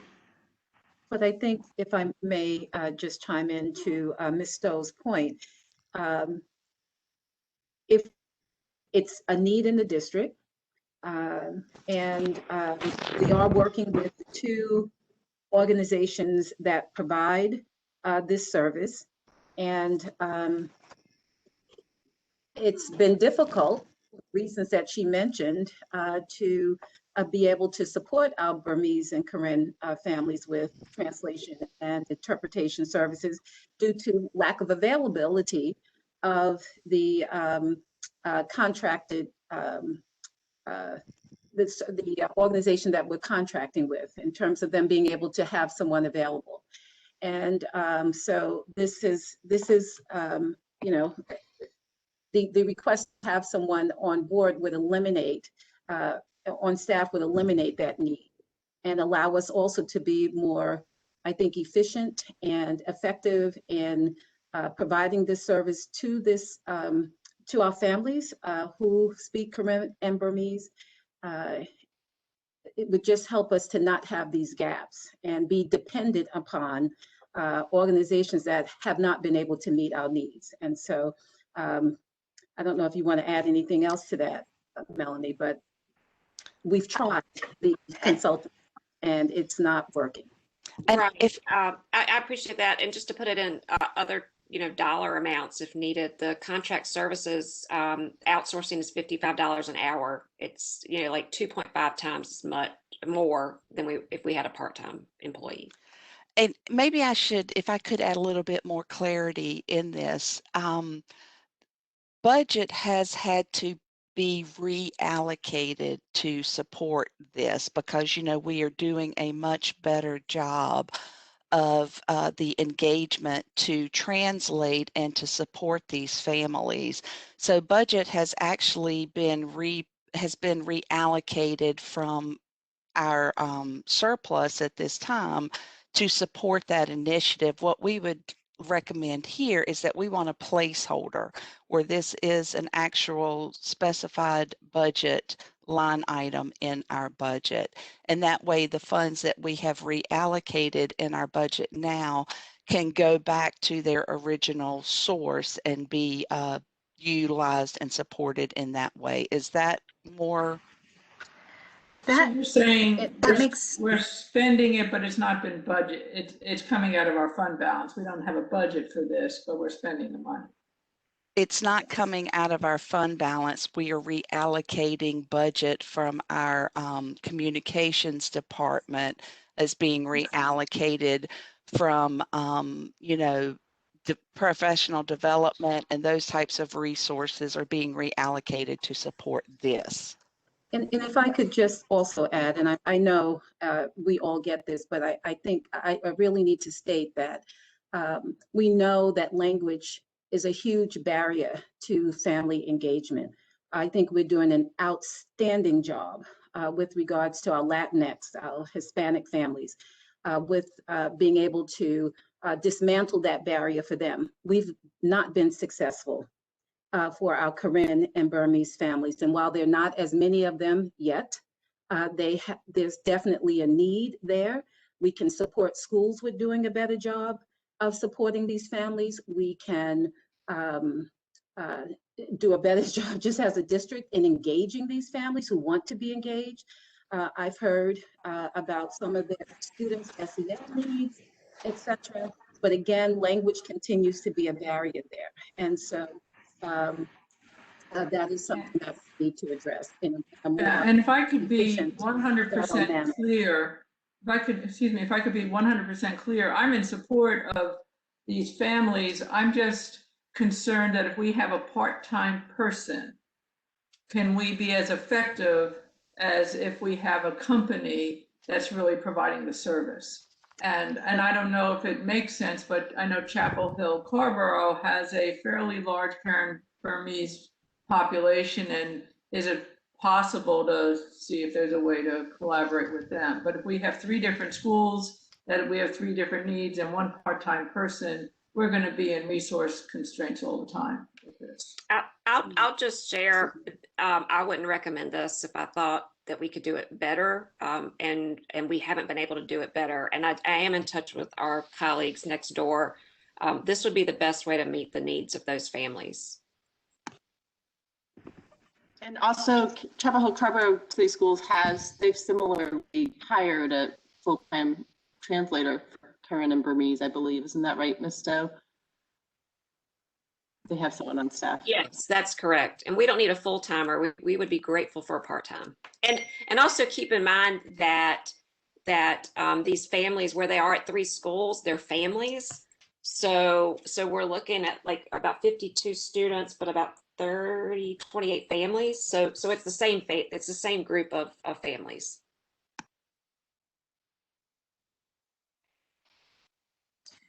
great. And thank you, Ms. Rath, for the clarification about why the request is here. It isn't just about transferring this money, but that the money actually, we started this year. This year we have some unusual savings, and we're like taking away from some other important things in order to do this. And so this is about sort of restoring that money. That was helpful to understand. Yes, thank you. So we'll move forward with the next item on our expansion budget request is the addition of 2 equity facilitators. As you recall, this was on our budget last year, and we were unable to do it at that time. But these would be district level positions. However, they would be in schools directly supporting school level equity work and supporting carrying out the equity plan that has been approved by the board at the school level. I have a couple questions on this. One is, how does this differ from the equity teams that are already in the schools? And then second question, is there a way to do this in a kind of a combined role of some kind of counselor, social emotional support at the schools? So use this as a way to increase social emotional support in the schools with a dual role in equity. So you following that? Yes. So I'd almost rather prefer to increase our social emotional support at schools with a dotted line into the equity role. Right, so your first question was around the school-based equity teams. And so the work of these facilitators is much like the work of our facilitators in our curriculum and instruction department, our literacy facilitators, our math facilitators. We have got. Sorry, Dr. Keeling, can you hold on one second? Bonnie, could you please, thank you. Right, I've said this before, that we have got to build the capacity in our schools. We've got to build the skills, the mindsets, the knowledge. So our school-based equity teams, the facilitators will be working directly with the equity teams, working directly with the leads, but part of their work is to go in and help the equity teams to assess where the inequities are in their buildings.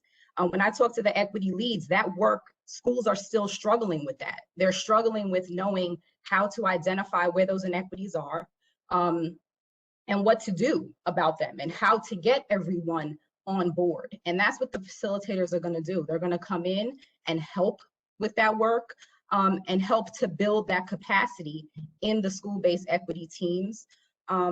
They are, let's see, the other question you asked was around SEL. So what we do not want to do is get into burying equity work in something else. Part of that work for those equity facilitators is also to work with the school counselors and the social workers, because within the equity plan, the school counselors, the social workers, teachers have to be trained in racially, culturally relevant, social emotional learning. They don't yet have that training. They don't yet have that knowledge. So they have to, the equity facilitators will be coming in to help facilitate that work for them. So yeah, I just don't think that we can continue to bury equity in something else. We have got to have things where we're centering that equity work to get that capacity up. And as I said, and making sure that it's in all of the different levels. They have to help principals to know how to be equity leaders. They have to work with as we said, the teachers and doing the culturally relevant and sustaining pedagogy. They'll be working with the C&I department, with those coaches, because we have to train our literacy coaches in being able to go in and do culturally relevant and sustaining literacy. So all of that work, and really honestly, it's a big pull even for its two facilitators and myself to go in and do all this work. But that's where we'll start. Chapel Hill, I think they have 3 facilitators right now and an opening for their director. So, and this is the same kind of work that they were doing before they lost their director. I had spoken to him and said, and actually sat and met with their team during one of their team meetings to get a feel for how they're going into the schools and doing the observations and helping to the literacy facilitators and math facilitators to model classrooms and build that capacity in our equity leads so that they have model classrooms. So, and to be a support. Yeah. The other thing is, what I hear from the leads is feeling very alone in trying to get this work done. And I get it, because I feel the same way myself, right?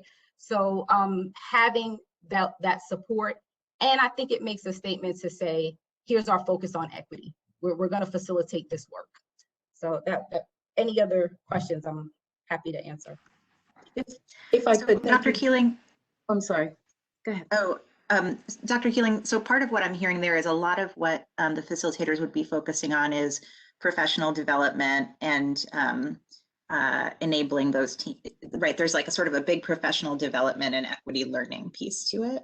How much of their time do you think envision spending working directly with school staff?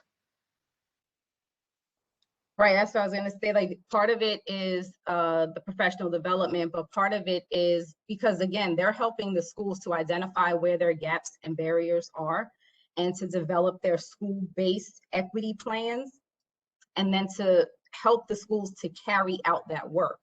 So some of their work is also around going into classrooms and modeling culturally relevant and sustaining lessons. So if as a school, they've identified, here are some certain classrooms where they're going to need some additional support, then they're going to help to go in and give that teacher that direct support. We're going to model. I'm going to show you how these practices look. I'm going to observe your class and help you to see. I'm going to help with the teacher next door and find a way to partner you with that teacher, because the teacher next door has really picked up on this culturally relevant teaching. So all of that is the work that they would be doing. If you don't mind, I was going to jump in as well, Dr. Keeling. I think one thing that's also really important to be mindful of, and I'll use an analogy, and I could use, like, it could be sports or it could be band or anything. Like, we can go to a camp during the summer and we can learn a lot of things to build our craft, but it's really the day-to-day walk that you're doing, and the trial and error and the problem solving and the actual work with somebody that's there coaching you and nurturing you that's going to ultimately get you where you want to go. And when I'm thinking about our curriculum and instruction facilitators, for example, they can be trained in culturally responsive pedagogy, and they have actively sought that out, and we've created opportunities, but they still need to have that active base of kind of a think tank that's working alongside of them, that's going to end up building capacity across the organization. So these positions are critically important because it's going to leverage everybody and lift everybody up. And I think that that's not something that we can just do in like a PD that's outsourced. It's got to be something that we have to do here internally together. One other thing is around work with students as well. More and more as we get into the equity plan, there's more and more feedback and help that I need from, like, the students. And so giving that support to the advisors for the student equity teams, that is going to be critical. We don't have the student equity team set up in middle schools yet. So coming in and recognizing, you know, we really need a program or a mentoring group for African-American males at this middle school. They can come in and identify that as a need and say, so let me get that started. Like, let me tap into our community resources, or they'll lead the groups themselves. So I just see them just being so integral to, like, really helping the schools to see where all these different gaps are and really getting that work up and going. And That's so if I helpful. could, Thank you. and if I could just add to what's already been said, and thank you, Dr. Keeling and Dr. Gammon.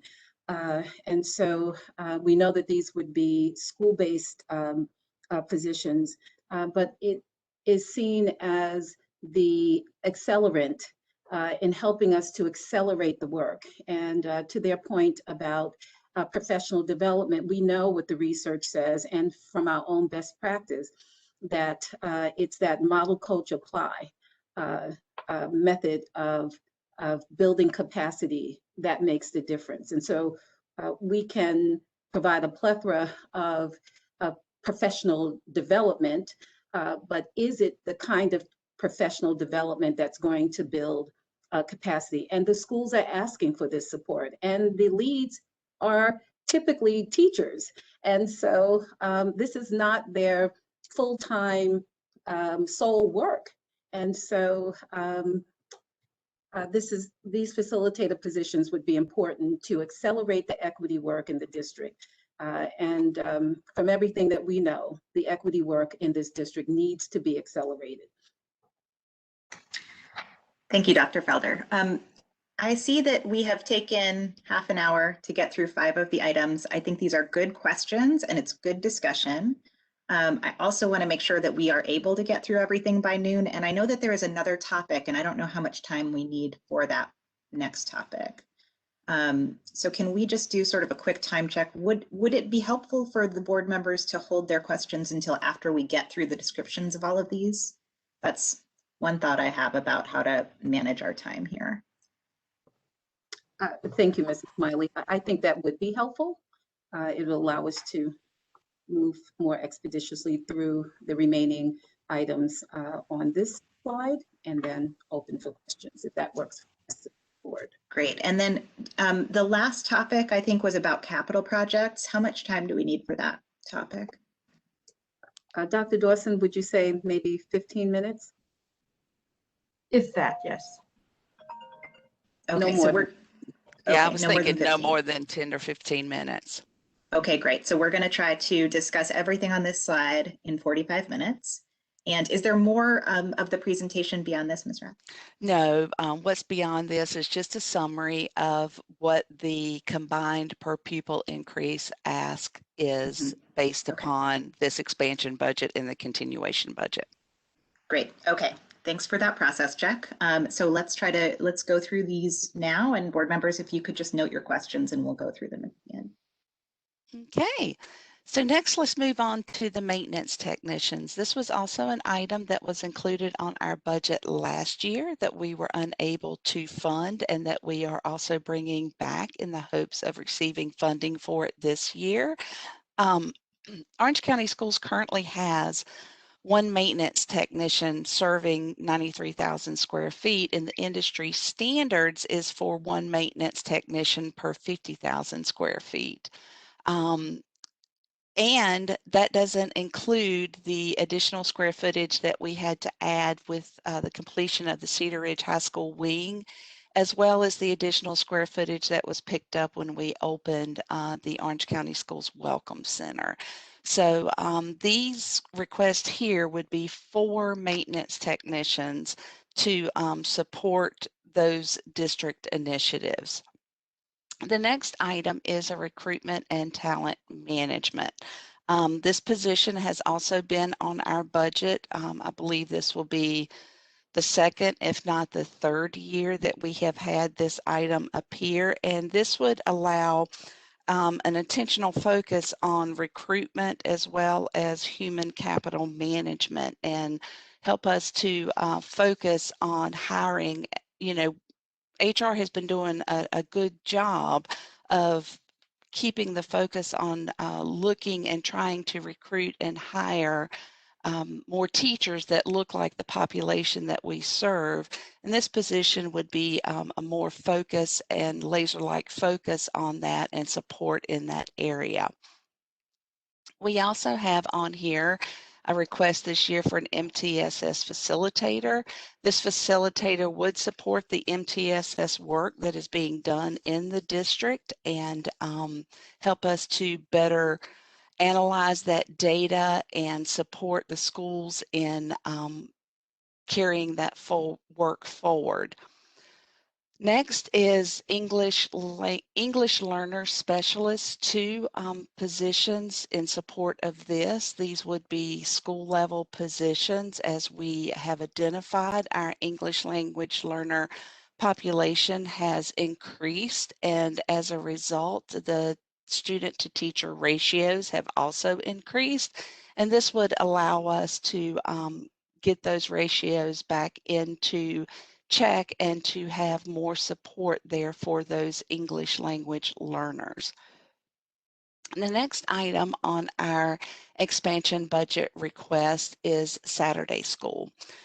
We would like to open up a year-round Saturday school to serve K through 12 students with transportation offered, and also to have a parent academy component as part of this initiative. The next item that I alluded to previously was a standalone virtual school. This would be an opportunity for those students who wish to remain in a virtual environment to be a standalone virtual school with a dedicated principal. We would have adjunct and dedicated staff, as well as curriculum to support these students. One of the items that we also talked about that you will see here is one of the things that we heard loud and clear in our lessons and learns before COVID hit was the impact of our routing on our families. Other districts the size of Orange County Schools have 2 TIMS coordinators, and those are the routing specialists who actually build the routes for our buses. We have 1. Our expansion request includes adding another position to add an additional TIMS coordinator. And our final item that we have here is choice programs and CTE upgrades. We envision bolstering our choice and our CTE throughout the district to include items such as offering World IB at Cedar Ridge High School, implementing an elementary pathway for an IB program, implementing an artificial intelligence lab at our elementary school, also carrying that forward to a robotics lab at our middle school, expanding the dual language program at New Hope to become a choice program. We're also had looked at consideration for converting one of our partnership program to a middle college. And also we would like to explore Orange High School becoming an AP capstone school. So all of those programs that we have taken a look at and envisioned and reimagined, we are projecting a cost of $521,000 that we would like to move forward with. We think this would be great opportunities for our students to challenge them and also to open up a broader world and broader learning for them. All of the items that have been listed here in our expansion budget equate to a per pupil increase of $278 or $2.2 million. Now I will pause here because I briskly went through each of those items to just allow you the opportunity to ask for clarification or feedback. Great. Should we just go around? Carrie, you want to go first? I see your hand up. Thanks. Thank you for this presentation. This is really neat to look at. So I just want to express some support for the equity facilitators because thinking about how important it is to recruit and foster and support diverse staff, it seems like that really would say to potential and current teachers and staff members, you know, that there are people at the building level supporting the work that you're trying to do. And I feel like otherwise we don't have that support in place there in the buildings. The other question I had was, I'm excited about the Saturday school idea. And I'm curious if this, like where we are with implementing more tutoring support and if we're almost going in this direction rather than a more aggressive new tutoring program, if this would capture some of that need, or if the tutoring funds for tutoring programs are just elsewhere and not in this expansion budget. So we are looking at funneling some of that in Saturday school, partly because we want to ensure that our students, that we have access, you know, with our students to be able to provide that level of support that they need. Sometimes to try to tutor students when they're off campus, it's a little bit more challenging to try to make sure that we're getting them on a regular pace. And sometimes families are looking for that support where they can, you know, make sure that their child is, you know, with the tutors at a specific time to get the type of guidance, because we know that, you know, direct tutoring support and additional tutoring support is beneficial in students' growth. And so, you know, I don't think that Saturday school will replace all of our tutoring opportunities, because what we're trying to offer is as many offerings as possible to meet as many of our families' needs as possible. But we know that, you know, especially with the lack of, you know, learning that we shared earlier, that we know we have to take a look at doing some things differently, providing additional extended learning, even beyond, you know, our summer extended learning. So it's, I want to say, Ms. Doyle, that it's in addition to, right? But I think more so that we're trying to ensure that there is an extended learning going on. Can I piggyback on that question around the Saturday school? Sure. I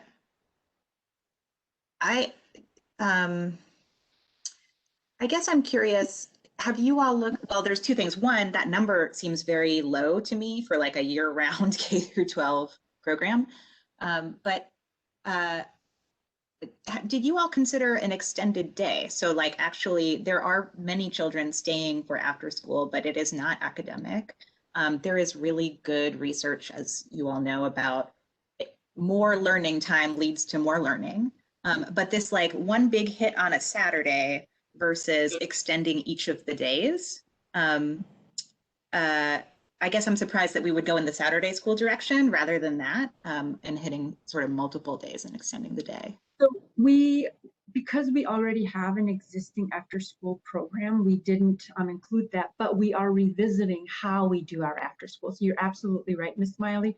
We are looking at the programming that is offered at our after-school programs. So, but because that's already an existing practice that exists, we didn't include that here because it's not an expansion. But yes, absolutely, we are revisiting what we offer in after-school programs, because we do agree with you that it is an opportunity for us to continue our academic support in after school while also allowing our students to do so in such a way that it's not the same level of, like, same kind of school. It's an opportunity to do things differently and to provide students access in different approaches to learning. So we are reviewing that for our after-school program.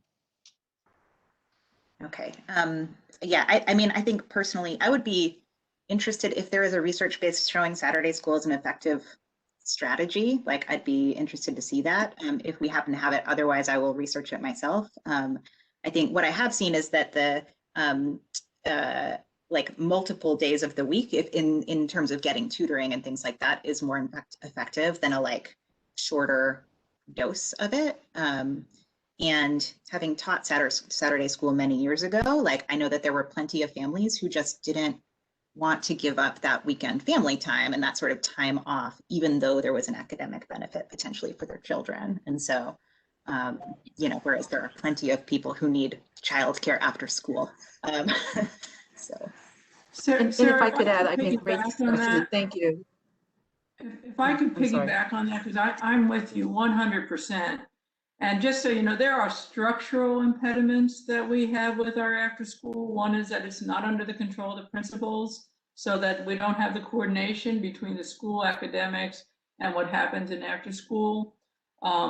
There's also, I know New Hope and Eflin both were really happy with their Y Learning program, the tutoring that they had in their after school programs, which were not continued this year because of COVID. But I don't know if we could bring those back. They were highly successful programs. But I'm with you to the extent that we can. We've got the kids. They need the childcare. We've got them. Let's teach them. But, you know, one parent said to me, my kid can't read, but they're making finger puppets in after school. That's how kind of, you know, it came to me. I want to also, I think there's two, I think of them as hotbeds of inequity. One is the what you're calling AI, the academically intellectually gifted, and the emerging one is MTSS. And these are places where our certain ethnic groups and certainly our low-income kids are underserved.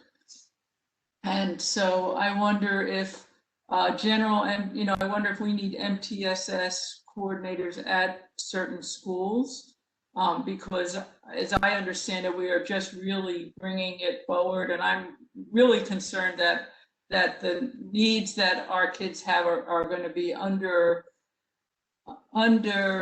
identified in both of those categories. So I just wonder if we need more school-based resources there.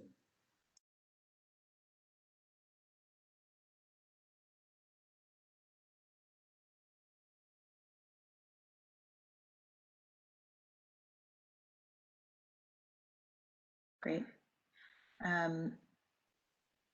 The other thing I was curious about, the choice programs and CTE upgrades, have schools been involved in sort of surfacing these particular areas? And Are these like requests from the schools? Are they ideas from our central teams that, you know, focus on these kinds of things? Where did they come from?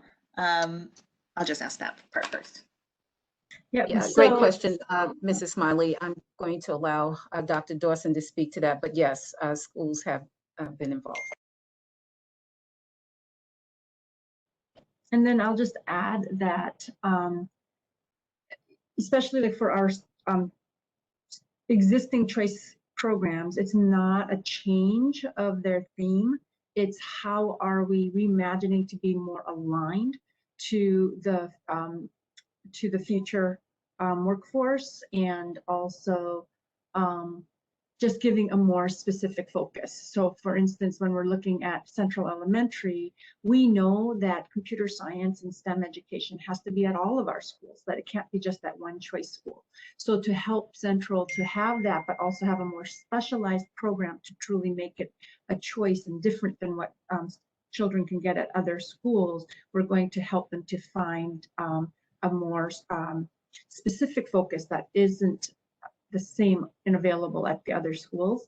And then also when you think about Eflin Cheeks being a world global school, that we also have an international baccalaureate program, which is a global approach to education at one of our high schools, but we don't have a feeder pattern for that. So to give, again, an existing choice school a more specific focused theme around it, while also creating a pipeline to our high school program. And then, you know, just taking a look at Cedar Ridge, like they have an IB program, but there are opportunities to expand that to be more accessible, not just for 11th and 12th grade, but 9 through 12. And in doing so, becoming a whole IB school that would give all students and more students access. And then when we're thinking if we're going to be providing that type of opportunity at one high school, we're looking at, you know, what more rigorous academic opportunities are there at the other high schools. And so that's why we were looking at not the same thing, but another choice, and that is the AP Capstone, which has an opportunity for students to graduate with an AP diploma as well as an IB diploma at Cedar Ridge. So those were some of the things, and we are preparing more details, and schools will be more involved in actual planning and implementation, of course, and we're preparing more information for a special called board meeting on April 6th to provide more details for you. That's great. And I'm sure that you will be doing this because I know how important equity is to y'all. But when I think about the existing enrollment in the IB program or our AIG identified students or any of these things, obviously there's that is not representative of our student body. And so putting more and more investment into programs that only serve, that do not serve a representative group of our students, I think we'd want to, I would also want to know, what are we doing to remedy the racial demographics, income demographics of those programs as well. Board members, other questions? I have one, and I am really with you all the way on really understanding our identification processes, and even anyway. Given how, you know, ADM's a funny number because we know we're seeing this overall decline, but we have some schools that are increasing and some schools that are decreasing. And I wondered how we balance the resources, and of course and then there's a disruption to the school communities.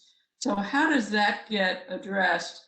And then there's a question about where's the step, and let me explain that. So I know a couple of years ago, I think Cameron Park and New Hope, because they had so many students, got an additional social worker. And I think the number was about 600 students. But now we have a school like Eflin, a Title I school, 65% free and reduced lunch. That's getting up in those numbers. So what is the step where we add the social worker at, I don't know what the right resource is, but that kind of support resource in a school like Eflin. So how are we dealing with this kind of shift? I don't know what's happening in our middle or high schools similarly.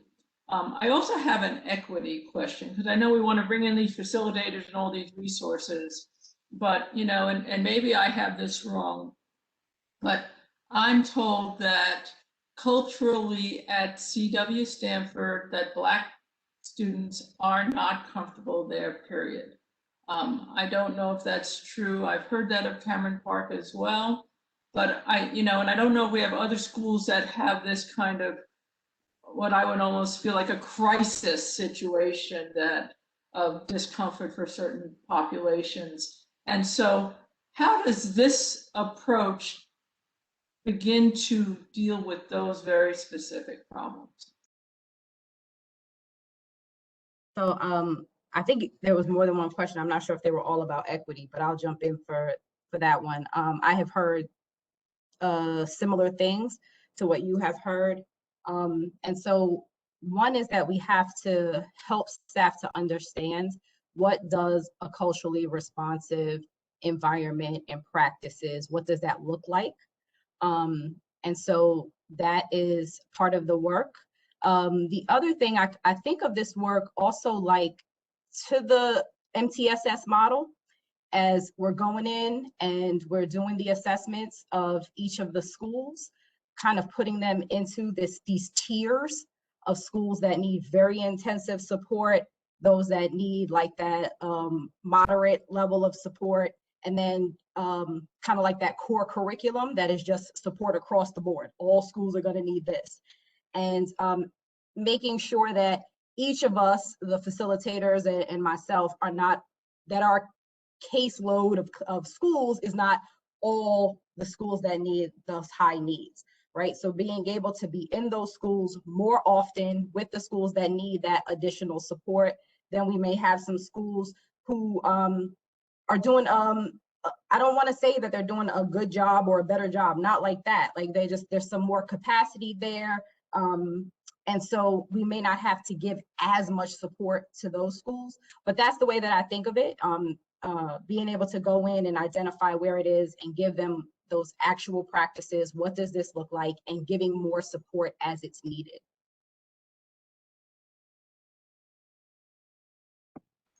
Do we prioritize, like if Stanford is the cultural crisis, do we prioritize Stanford? If we have a couple of our Title I elementary schools that have really higher MTSS needs, do we prioritize giving them more resource? Because that's where I get into this whole idea of equity funding, is trying to get resources where they're needed. And how do we do that with the Ms. Hauser, you're asking great questions, and I just want to take an opportunity, if I can, to interject here surrounding the equity audit. You know, this is one of the things that we envision beginning to peel the layers of the onion back to identify and address these issues. You know, we know that there are inequities, and we know that there are longstanding inequities, and we want to better understand them. And I believe that the equity audit is the first place for us to start to begin understanding them, so that we can begin then peeling back and looking at these at a more granular level. And if I may also add that my understanding is, and I'm looking forward to actually this, because that time is coming. So Ms. Hauser, each year we as a district come together. There's a team that comes together to take a look at what are the needs of our schools in determining our allotments, our staff allotments to the schools. So that's an opportunity for us to take a look at where are the needs, and then how are we meeting and allocating the allotments to schools based upon the needs. And it's not about equal, it's about equitable assignment of resources based on the needs of the schools. So that's a yearly cycle and a process that we use to ensure that. So the only question from a budgetary perspective, if we haven't gone through that process, how do we know we have we're meeting the needs of our schools, right? you know, unless, is that just an allocation with what we've got, or is there an increased need that we should be bringing forward? You know, and of course, you know, I'm having a chicken and egg problem. Well, what we are coming to you as far as in this expansion budget request is based on the data and understanding of what our needs currently are. And, you know,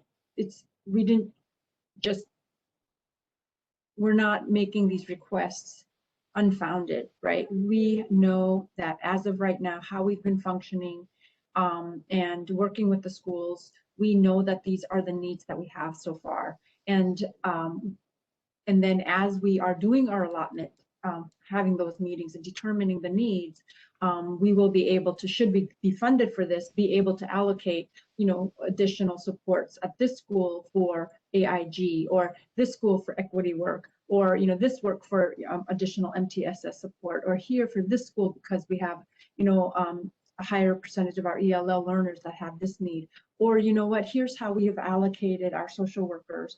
But you know, we're seeing that at this school, there is a higher need for more social work service. So what is it that we need to do?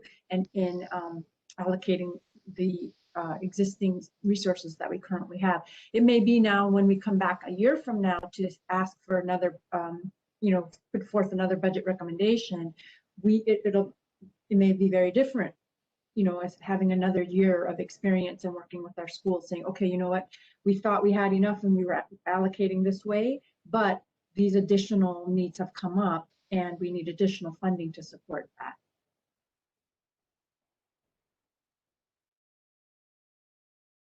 Can I ask a question in a different?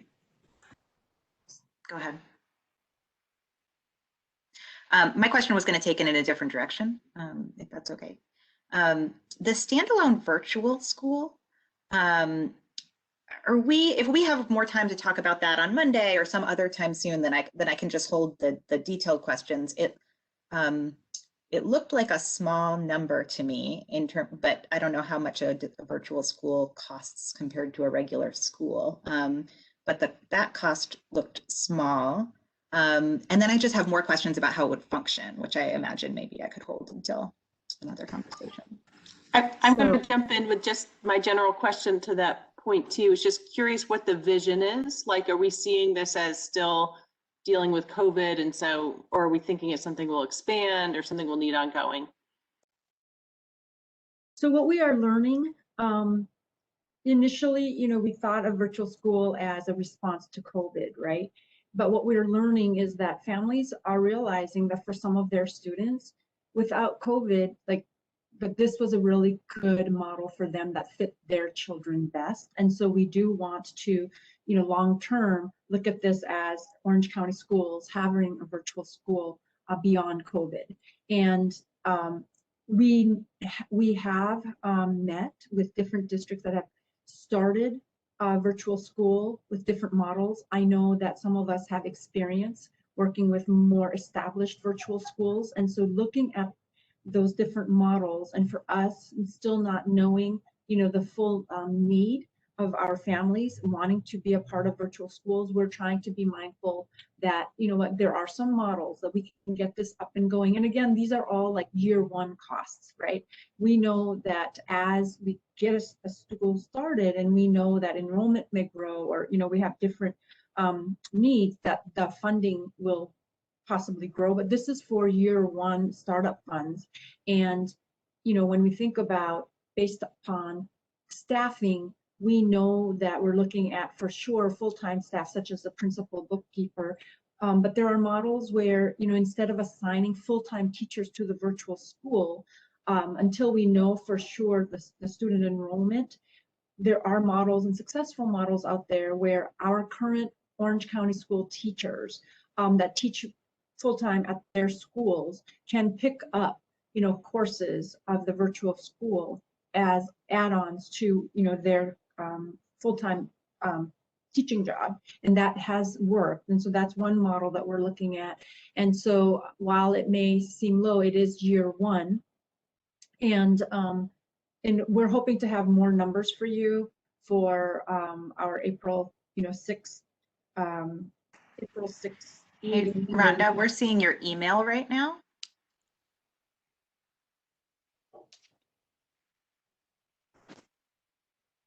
So yes, Rhonda? so when we're looking at virtual school, we're looking at it for long-term beyond COVID. And Sorry, hold on. Okay, there we go. I think we're having some Go ahead, tech Dr. Dawson. issues. Can I just jump in here real quick, Sarah? Is that okay? Sure. Okay, this isn't related to budget, but I just wanted to flag it while it was on my mind and we were talking about virtual school. I just wanted to elevate the concern about virtual school if we have a standalone virtual academy in the fall, whether we will allow students at Hillsborough Elementary to keep their spot if they do virtual school next year. I don't think long-term that would be something we wanted to do, but because there probably will still be COVID concerns, I think we'll probably have some parents asking for flexibility in that way. And I just wanted to make sure it was on everyone's radar. I appreciate you. Thank you. Doing that, Kenzie.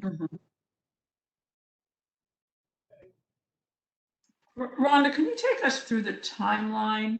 So when do we expect to get an idea of what the state is thinking about from a funding perspective? And then what's our timeline in dealing with the county?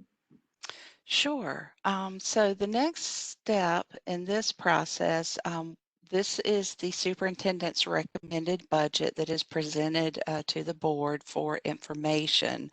The next process is a public hearing where the community and stakeholders and the public are given an opportunity to speak during public comment, to share their thoughts or talking points that they would like to share with the board in regards to the budget.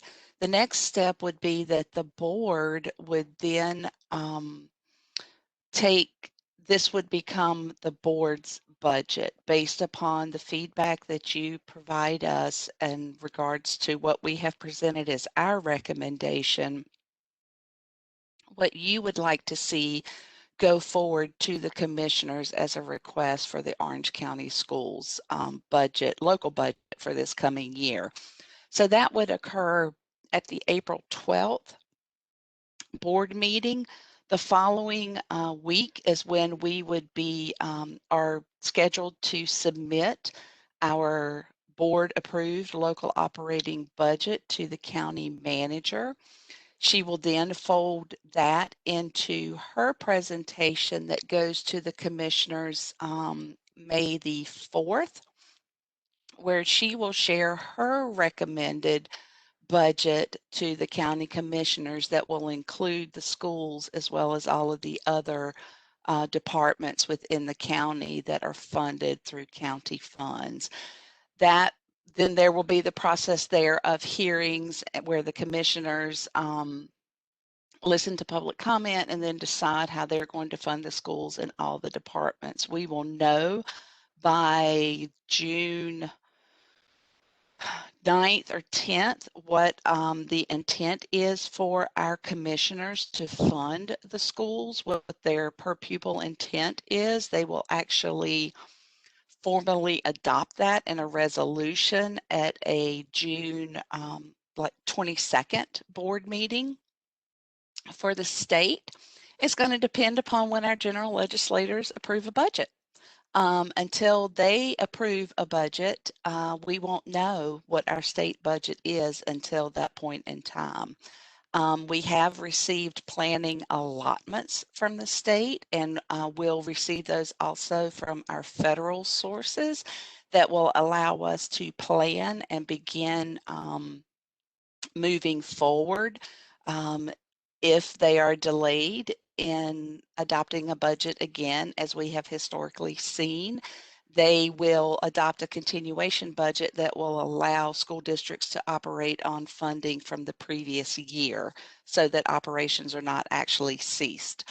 So until legislators actually adopt a budget, we will not know what our final state funding is until that time.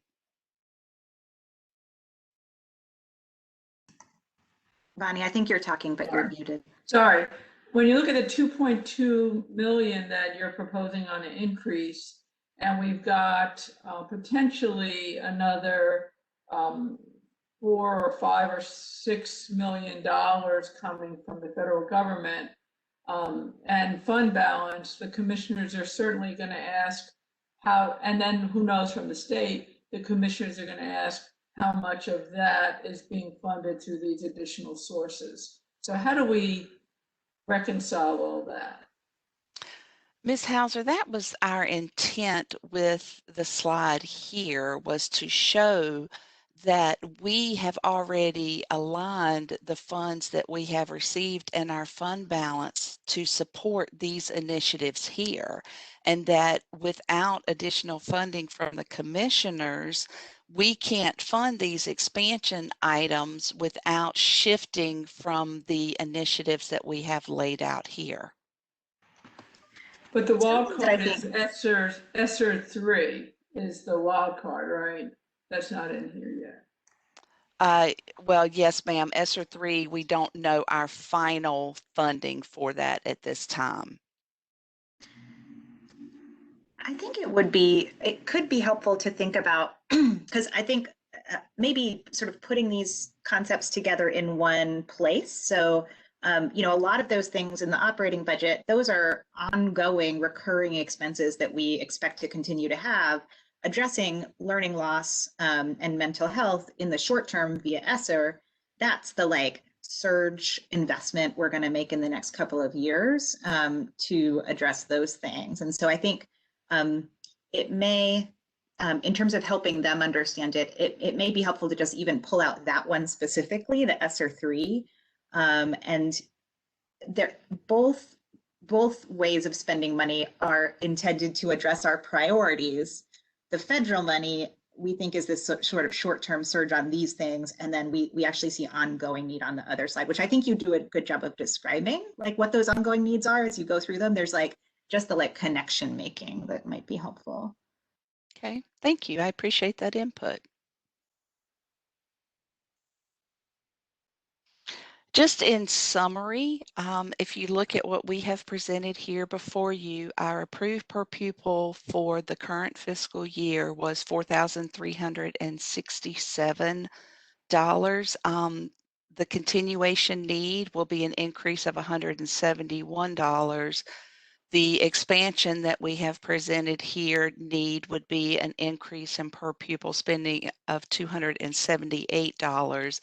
So to meet the needs of each of the items that we have presented here as our recommendation would require our per pupil funding to be at $4,816. This is a $449 per pupil increase over last year's funding.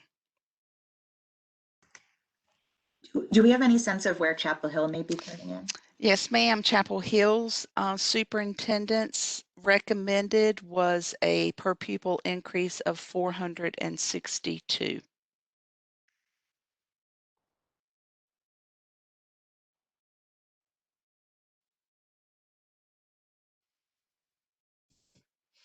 And we will conclude this presentation with this quote that you see here.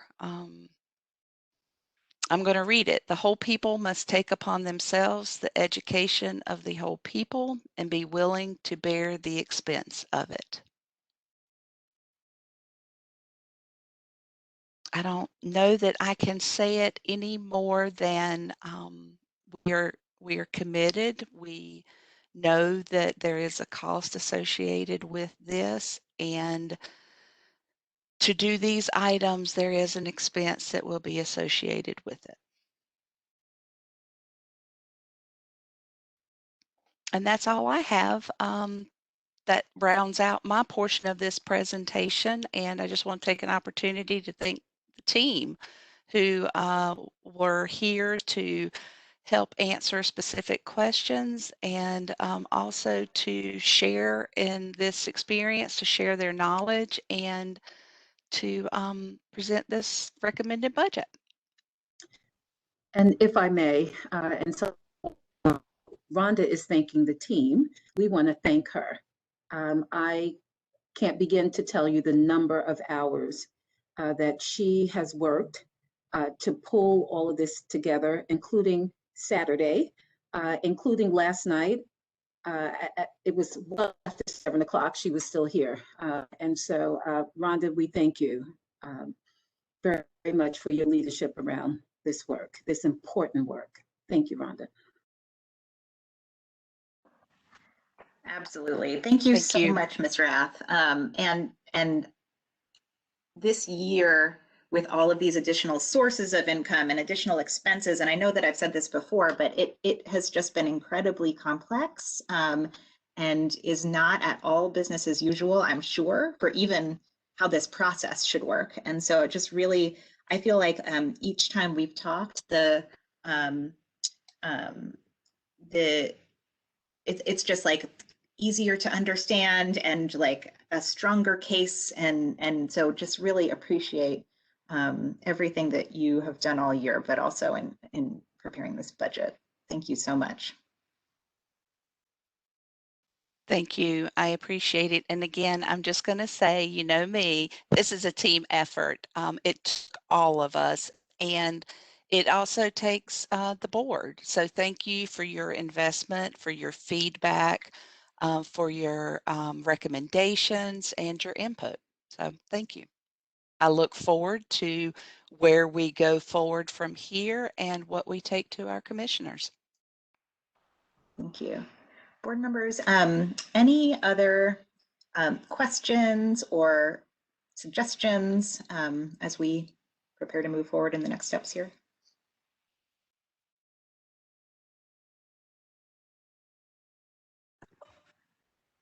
I just want to say thanks as well to Ms. Rath and the team and everyone who pulled this together. And just as a side note, as Dr. Dawson or Ms. Stowe, have you had conversation with people down in Chapel Hill about a sort of Saturday school that they had a number of years ago that was really geared towards, I'm trying to remember from the conversation I had with a board member, Temney, down there. It was when we were having a conversation about the refugee community. So it was about people who were trying to adjust and adapt to a new school environment. So it had a certain focus, but just if there might be some stories to hear about that. Thank you, Mr. I will definitely look into that. I can Bonnie, just you have anything? I was going to interject, if you don't mind, that I do know that a Saturday Academy is part of Chapel Hill's budget requests that they have in their superintendent's recommended budget. And their academy is only for grades K through 5, based upon their superintendent's recommendation at this time.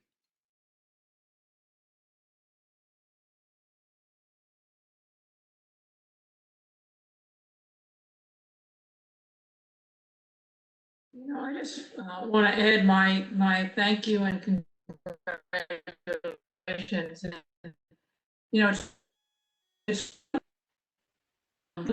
Oh, Bonnie, you're really breaking up. Maybe if you shut off your camera.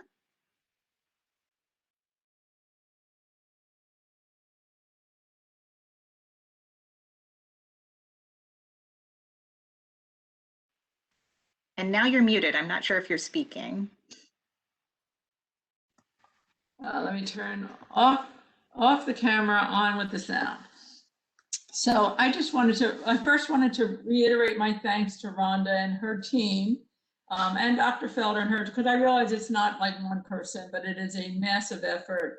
But when I look at this budget, you begin to realize the transformation that the school district has been forced to operate in. It's not just numbers, it's like a whole shift in resources. And so, and I don't know, there's a lot of things that you presented. I love that the budget started with a demonstration of the demographics of the district. But I wonder if there's a way to, for the commissioners and the public to to coach out the big so whats. And the big so whats is a school district that has added all these additional support resources for learning, for summer school, for additional SEL, for tutoring, and that are going to continue into next year. They're not going to end when everyone gets back. They're just going to really begin when everybody gets back to school. But there's a big so what here that says Orange County Schools, to serve the same number of kids, is providing a lot more resources to them. And it costs money. So I just wonder if there's a way to just highlight that.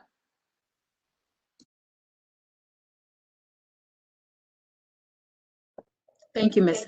Hauser.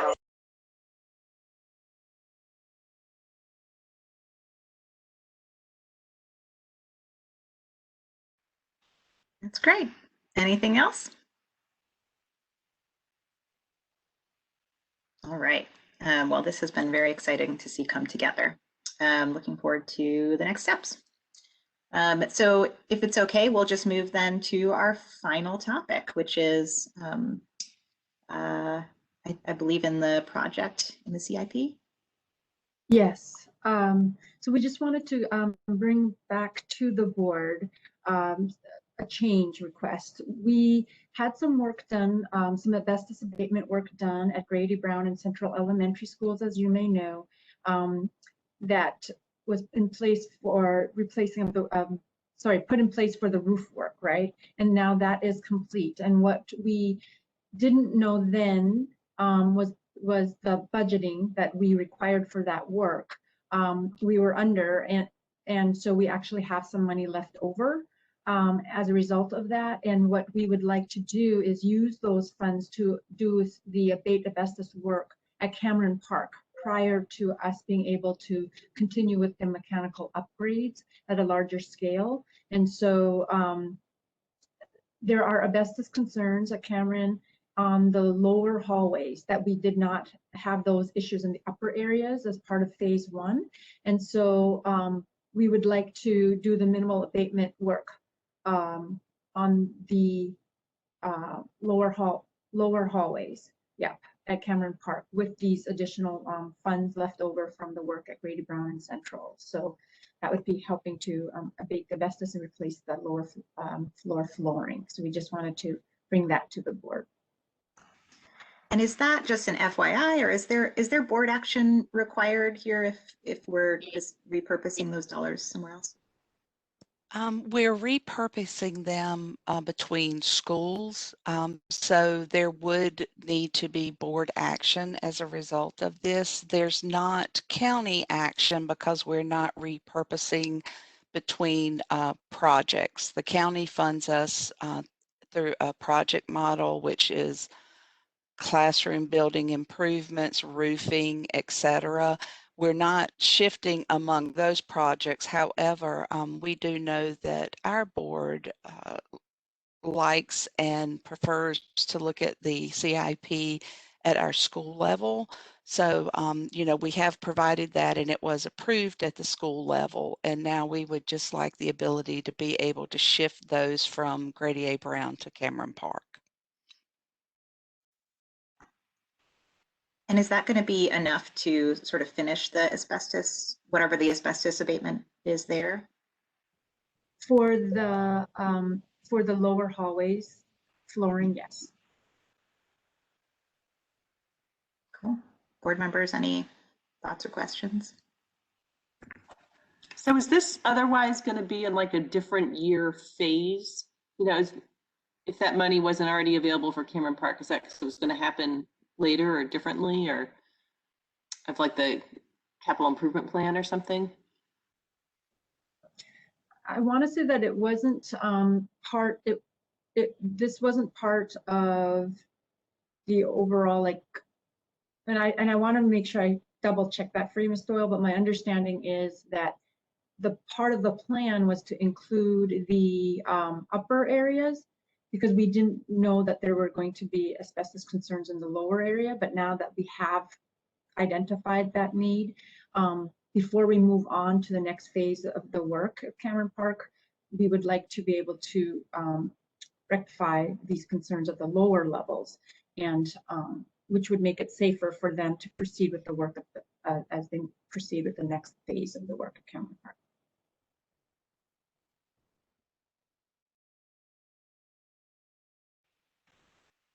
Great. So will that come to the next board meeting, like on consent or something like that? I believe so. I think that's Yes, Mrs. Smiley. Yes, that's the intent. You know, we wanted to just have an opportunity for discussion within the committee with the board members that we do have here before we carry it forward as a consent item.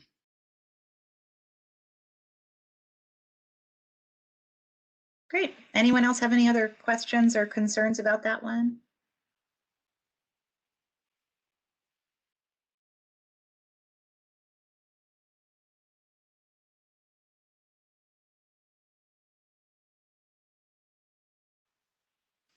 All right. I don't hear any.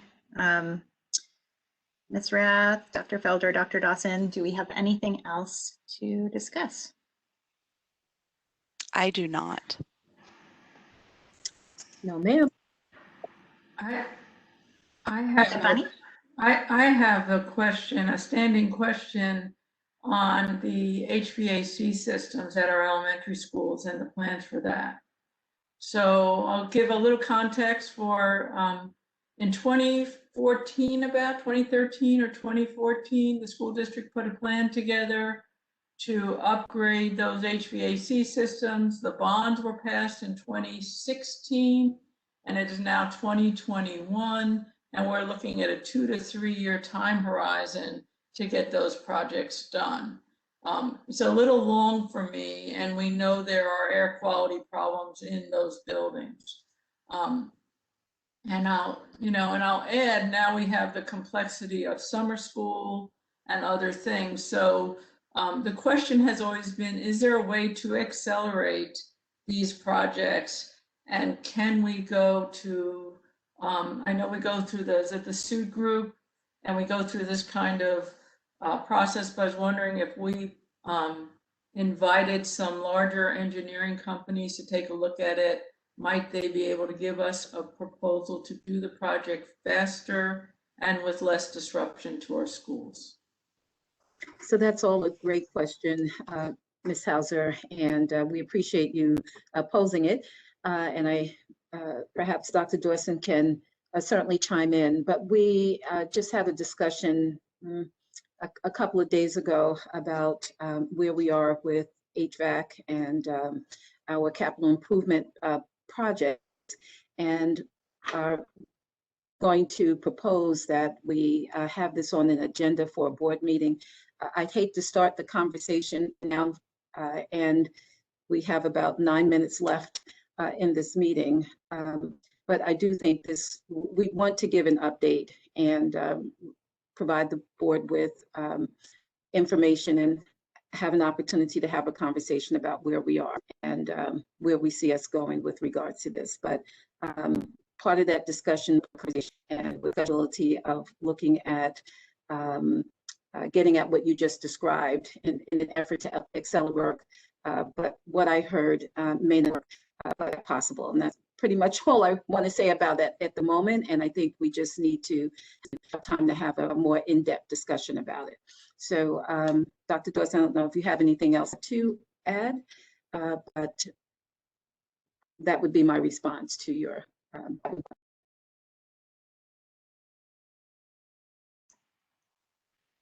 that sounds great to me. And I'd just request when we do that, it would be helpful even just to get a refresher of what projects have been done and which ones are still not started or underway right now, or general timeline. That's part that. Thank you, Mrs. Smiley. That's exactly what we plan to do. And the request is to have more frequent opportunities to keep the board apprised of where we are with projects, etc. So projects, etc.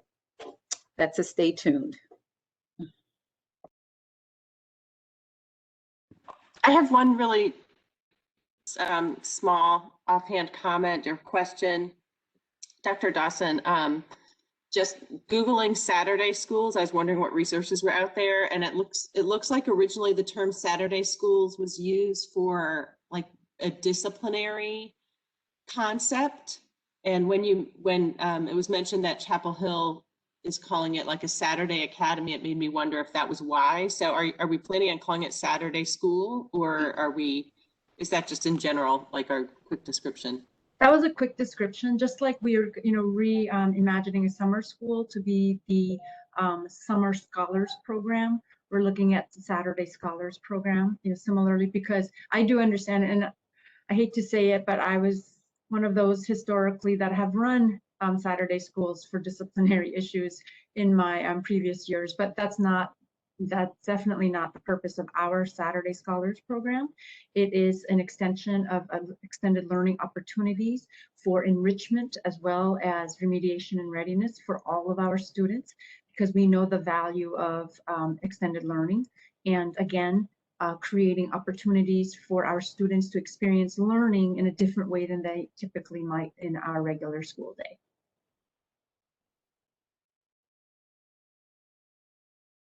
Great. And can I this is from way earlier in the presentation, but just one question I had noted. Can the board see the full panorama results from the summer and mid-year surveys? I think Panorama is the SEL surveys. I would love to just see not sort of the highlights, but like the detailed results from those surveys. That's the plan. Great. Mm-hmm. Yeah, the highlights were just for Who the needs purpose to show that? of today's presentation. Do I need to give the wand to someone to present it? Oh, I don't mean right now. I think just emailed to us was the request.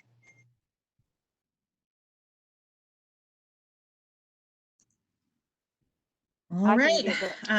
Anything else? Email out to you all today. Oh, I'm sorry, Ms. Cobb, you were hard to hear. Can you speak? I'm sorry. I said I can get that email out to you today with those results. Thank you so much. Or the Friday update is fine if you're busy today. If it's okay if we use the Friday update, if that's all right. Thank you. Sure. All right. If there's nothing else, I'll take a motion to adjourn. So moved. Second. All in favor? Aye. Wonderful. Thank you all so much. Happy St. Patrick's Day. Thanks, everybody. Thanks, everyone.